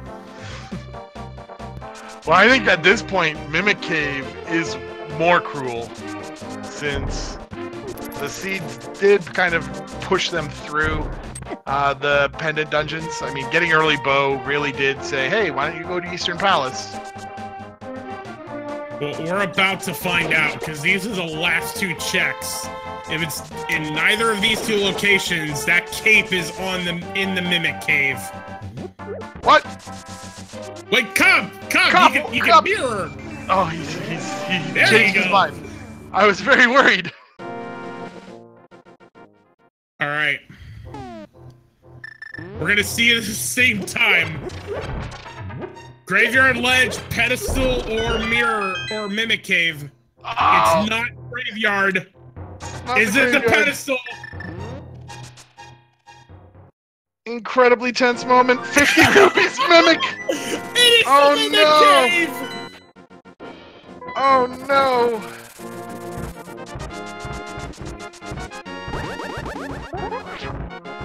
Oh my goodness! Oh man! The seed to end all seeds. And ladies and gentlemen, I must admit, I must point out to you guys, at an hour 45 minutes, I don't know that there's a more circuitous route that this seed could have forced our runners into. BK, of course, because he doesn't have Cold Stare, is not going in there first. That led him to try Mimic Cave first. He required Turtle Rock triple dip because he's going to have to go here, get the cape, or get an item that leads to the cape. There's still the book, and we could have or powder or mushroom still. There are some fetch quests that could potentially lead to this.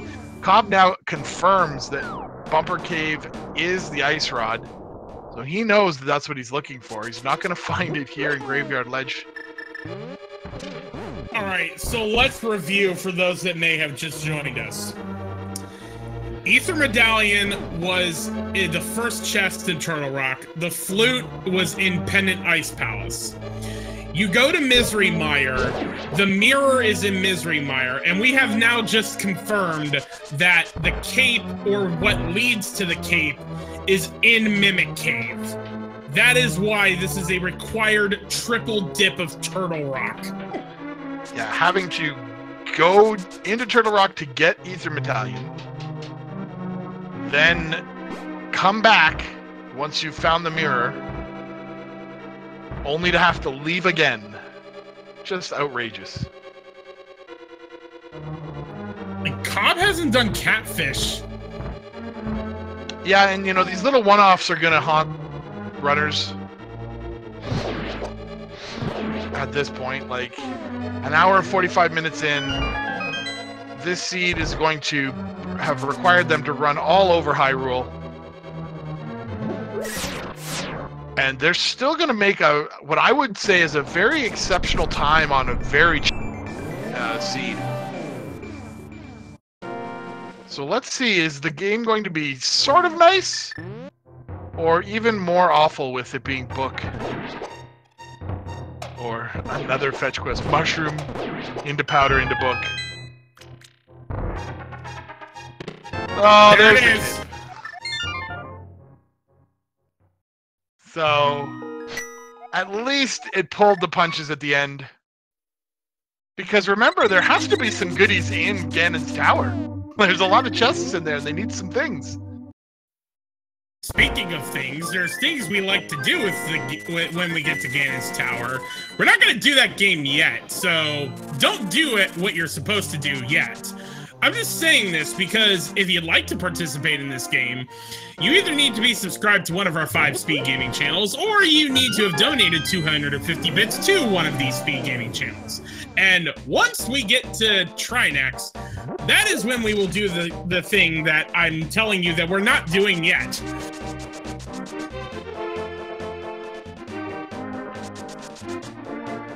Wow, so we've seen pretty much everything we could have seen here.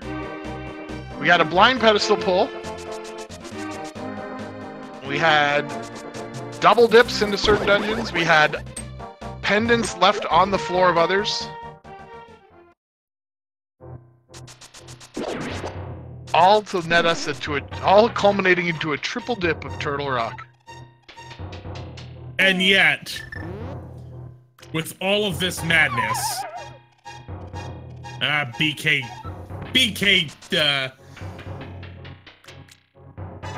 jumped a little early with this. All right, let's try this again.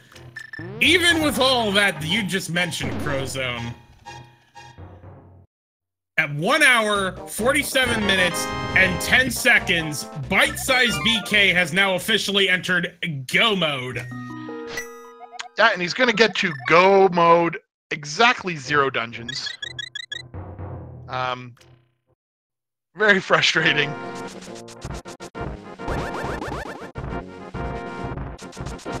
Cyclone W just subscribed with the Twitch Prime sub. Thank you.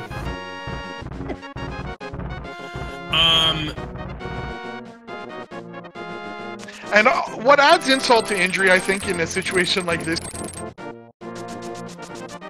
it's a visible item, meaning it's one of the items that is actually observable on the screen, so you know where it is, and instead of being able to pick it up, you just have to hunt for the items that unlock where it is.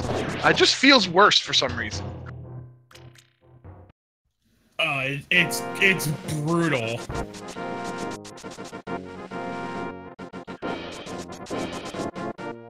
So at this point, bytesizedBK is definitely going to be, looks to be about 3 or 4 minutes ahead of COB.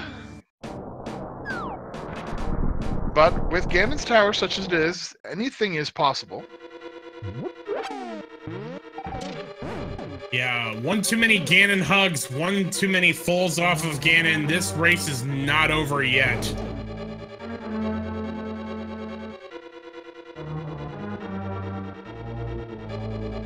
And I think that if there was ever a moment to drop 15 bombs on a chest, it's there in Mimic Cave when you see that cape.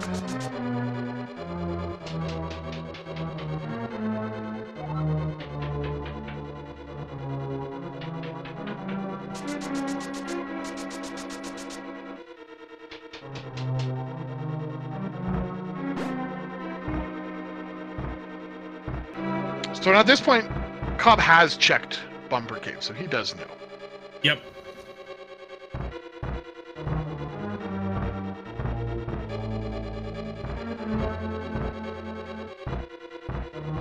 Yeah, when he went to Graveyard Ledge, he swung by Bumper Cave, so he knows. So some people in chat were unsure, but he definitely did see it. Meanwhile, the worst part about dealing with Turtle Rock 3 times is there is really no fast way through it. It's pretty much the speed that it requires every time. Pretty much.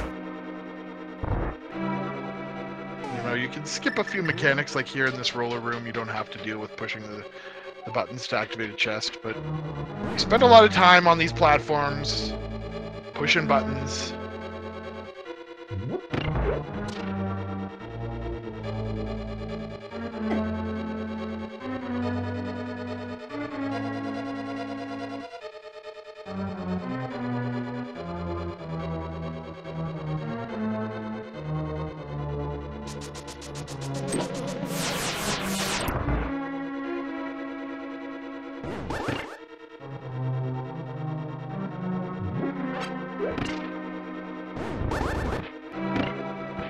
Yeah, I have seen a lot of non-forced triple dips into Turtle Rock in my time, but probably can count on one hand the number of forced triple dips. And there isn't a sequence break I know of that could have made this avoidable. No, there is no way it could have.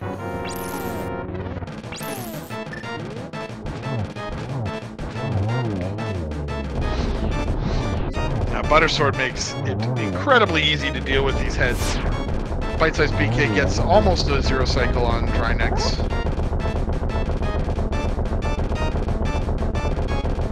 And just 2 Buttersword slashes and, well, 3, and there we go. bytesizedBK is taking care of Trinex, and that is crystal number 7 for bytesizedBK. So, there are 22 locations where that Ganon's Tower big key can be in the basement of Ganon's Tower.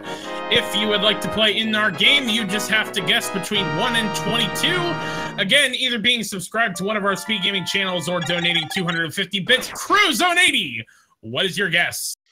You know, this seed has been painful, and so I'm going to go with 21, not 22, 21. I'm gonna guess lucky number 7. Well, we'll have to see.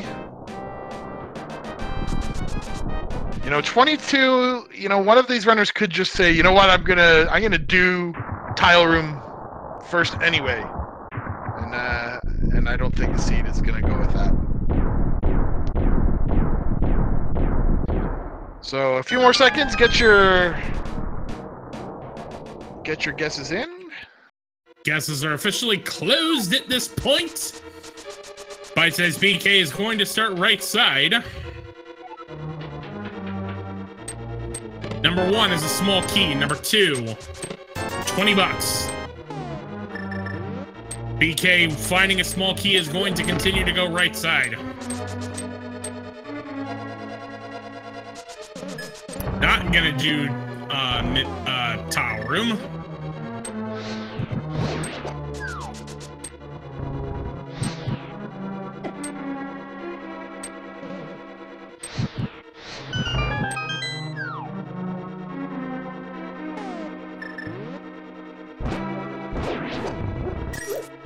Yeah, just so we're clear for those that may be new, the number is in terms of what they check. It's not a specific location. Hence why I'm calling out number 3, compass. Number 4, heart container. Number 5, piece of heart. Number 6, 20 bucks. Yeah, and BK is going to go ahead and pick up this key here just before you're back. Oh, and maybe actually he's going to go all the way through. Normally you would see runners mirror there and go start left side, but it is reasonable to go this way and go for Bob's chest and Ice Armos.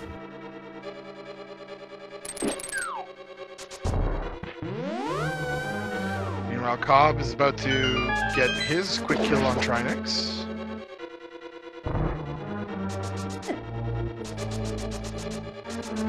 Really nice.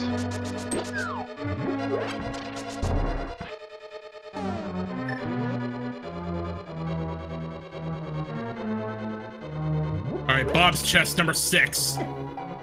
Piece of heart.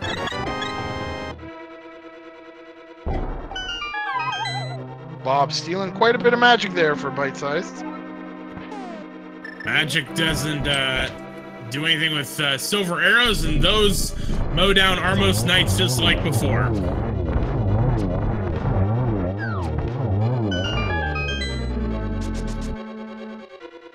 They were right. Number 7 was Bob Chest. 8, 50 bucks. 9, heart container. 10, piece of heart. Sorry about that, chat.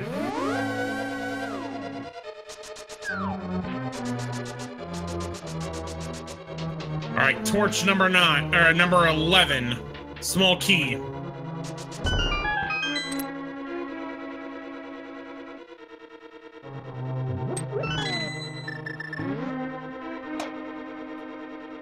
Now, if COB goes left... This race could get really interesting really fast. Yeah, that is true. He's potential to get it very close here. 12, small key, 13, powder, 14, 20 bucks, 15. Buy their upgrade, COB is still going right.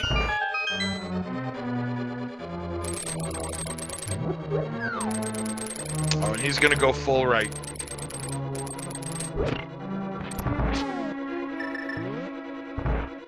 Double firebar room, 16. There it is! 16!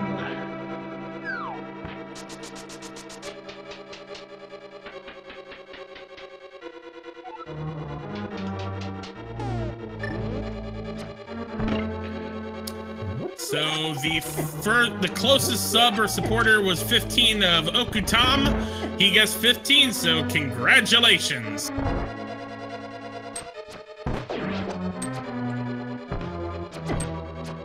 And with that, Taku Tom, you have got your name on another spot on the leaderboard. If that's your first one, congratulations. If it's just adding on to the count, well, there you go.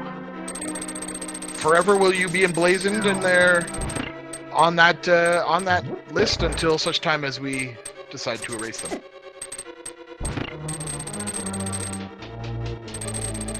Taku Tom saying that was his second win.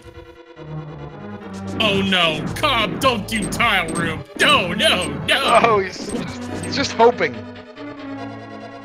No, oh, he's changed his mind. Yeah, he burned a key, but still.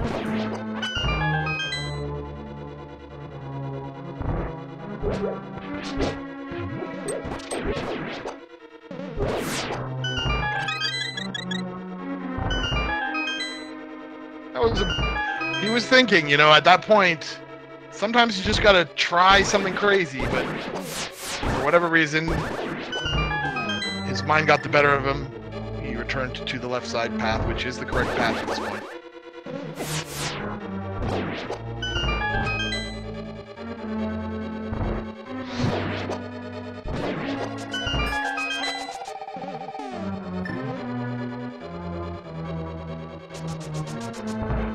Alright, BK is into Lambo 2.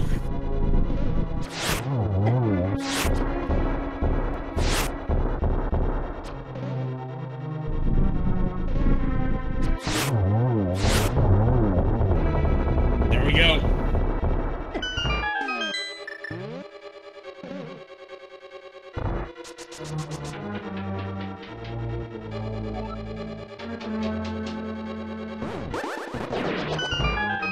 And everybody's favorite rooms here. Taking care of these whiz robes with the Cane of Samaria. It just feels so good. Yes, indeed. Very nicely done there.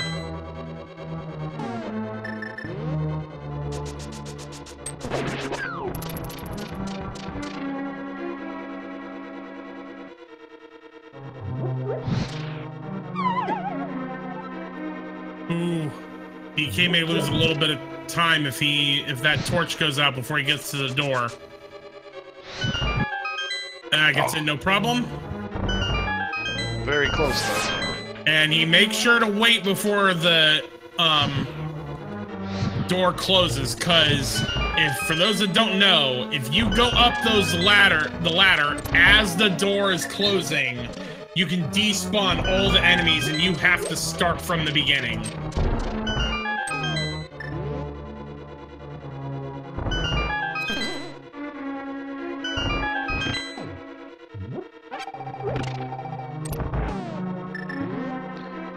And BK sets up for the Trolldorm 2 fight. He's just gonna have to do one dash, one slash. Oh, but Trolldorm 2 strikes. First blood. That is why we call him Trolldorm. Let's try this again, BK.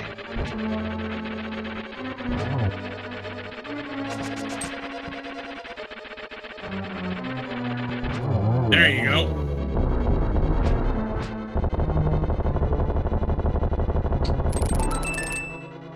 Cobb gets the first 2 land mollusts down in one cycle, the third one shortly thereafter.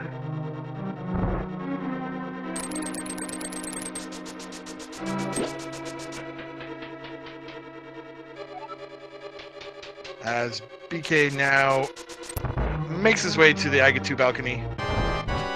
Let's see how many blue balls Aga decides to throw out this particular seed. Gets a nice double there to start. There's one blue ball.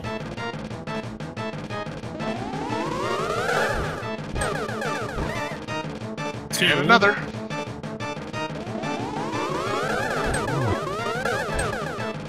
Alright, we're at 3 so far.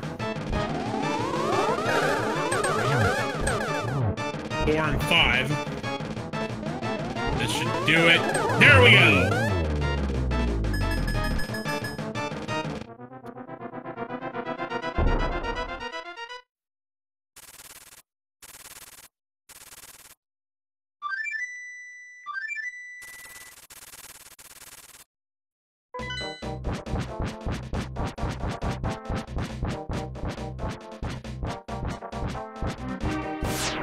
COB is going to be heading into Trolldorm 2 as BK is dropping into the Ganon fight.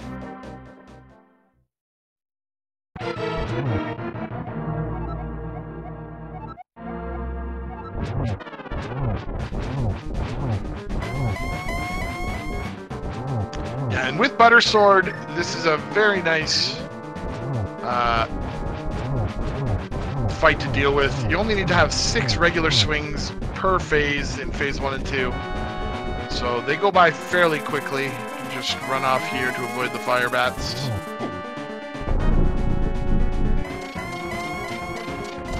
BK's already into phase 3.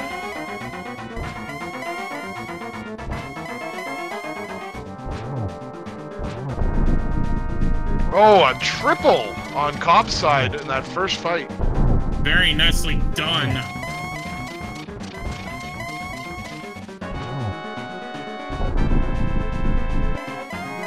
Alright, we're into phase 4. Gets 1 silver arrow to the face. Misses the torch. Oh! The miss on the torch glitch. Ladies and gentlemen, we have now pulled within seconds of one another as Cobb is about to to duck his way over to Ganon. If Bitesize decides to pick up this fairy, which he does, this is it, ladies and gentlemen. We are within seconds of one another. Execution is going to be important. Strap yourselves in. Here we go. Oh, Cobb pulls in first. Alright, now one thing to keep in mind with this. In the randomizer, the RNG is the same for both runners. However, because this is Cobb's first attempt and BK's second attempt, the randomization is actually going to be different. Yeah, and if Ganon decides to teleport more frequently on BK's side than he did in the first one, it could also add some delay, or less frequently as well as possible. And you can see it here. And here he's pulled ahead, yes.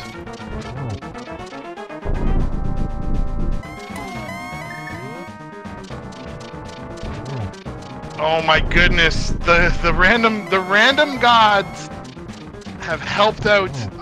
Oh! That was so close! Alright. Bitesize gets 1. Here, Cobb is going to get a double. And Cobb did get the torch glitch. Oh, Cobb has it! And the difference there was that double and the torch glitch, ladies and gentlemen.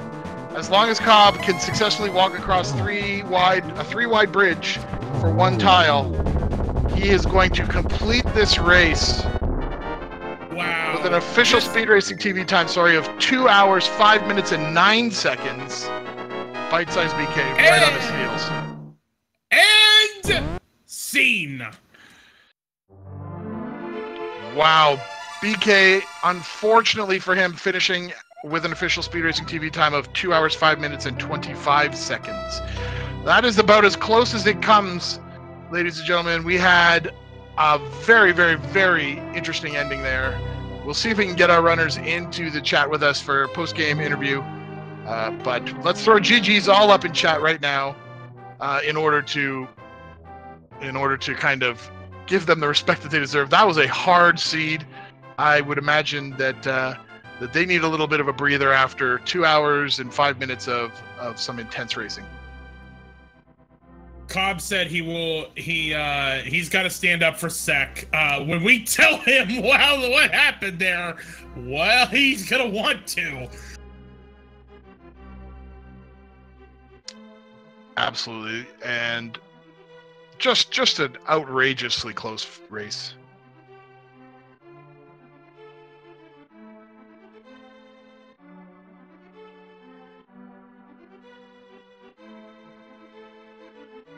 Yep, a 16-second difference is pretty nuts.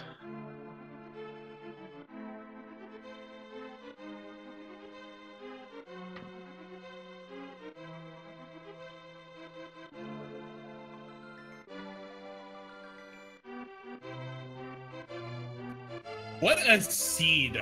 I mean, really.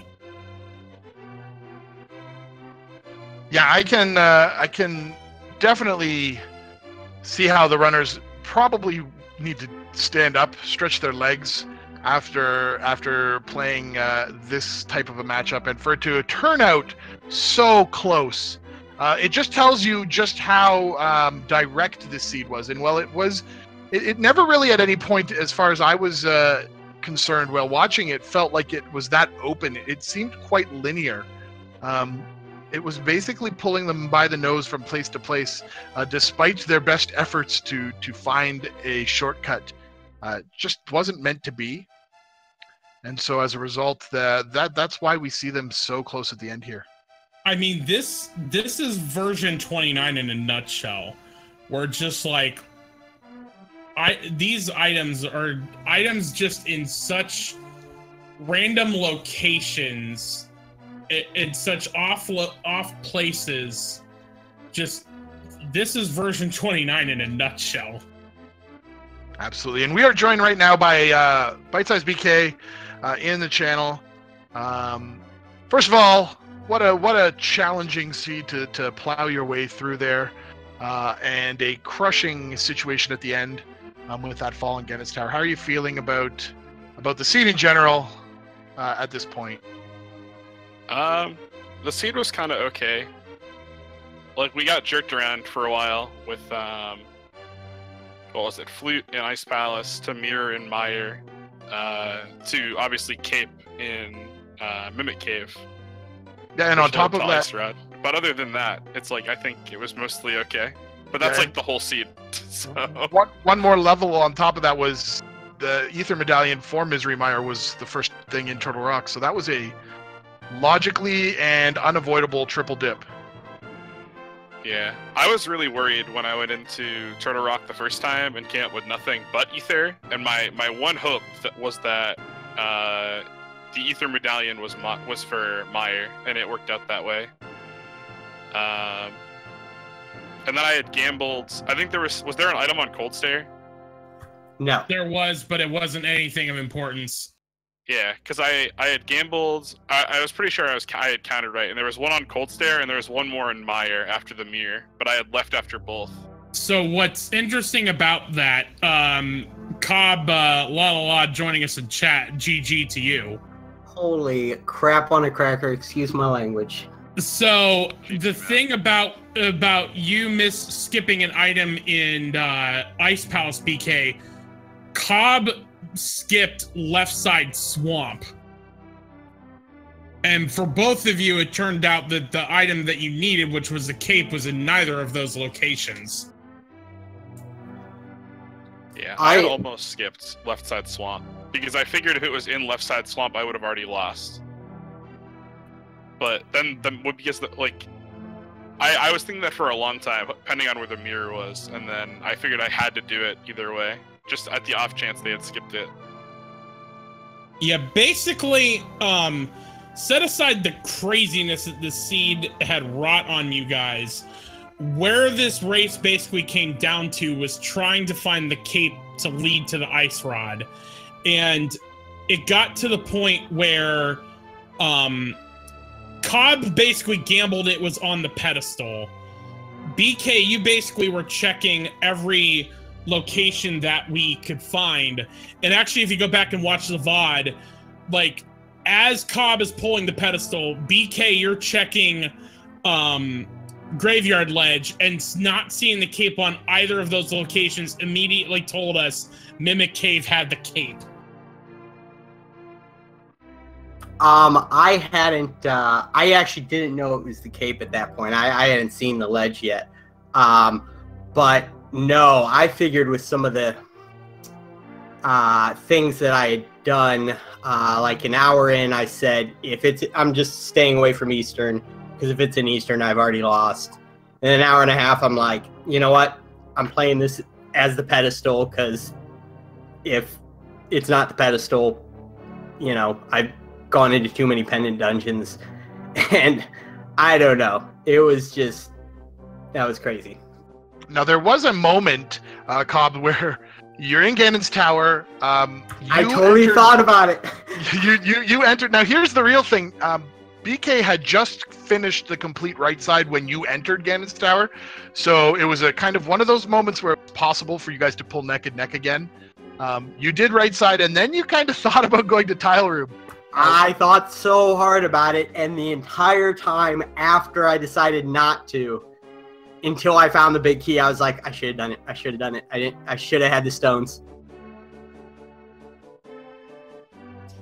But I gotta tell you, Cobb, BK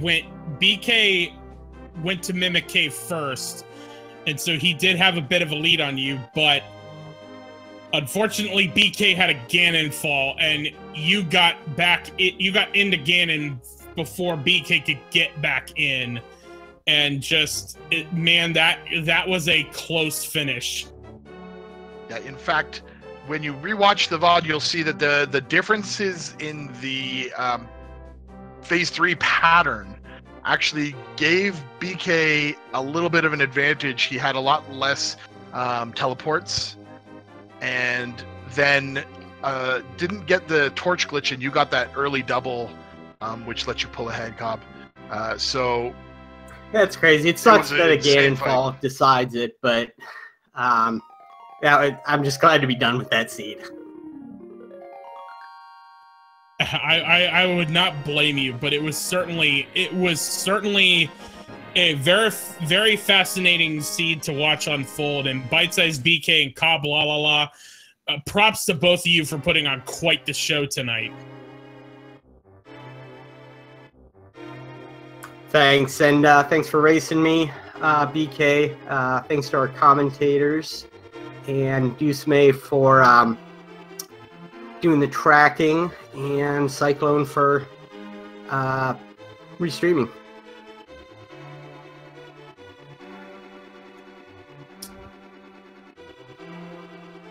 BK, do you have any final thoughts? Just GG's to COB, and good luck at 4 and 2. Maybe you'll make it into the bracket stage. Thanks, I appreciate that. All right, well, Crowzone80, it has certainly been a pleasure commentating with you. This was a very fascinating seed to watch, and I'll give you the last word. Yeah, absolutely. Thanks for joining me tonight as well, Jax Refi. That was a lot of fun. To all of the people watching, please, remember both of these guys work really hard, and all of the runners who are participating in the tournament, they deserve your love and affection. If you wouldn't mind throwing them a follow, I'm sure they'd greatly appreciate that. As well as our tracker Dusame today did a great job keeping the lights at the bottom of the screen lit up so that we all were aware of what was and was not found. So thanks to them.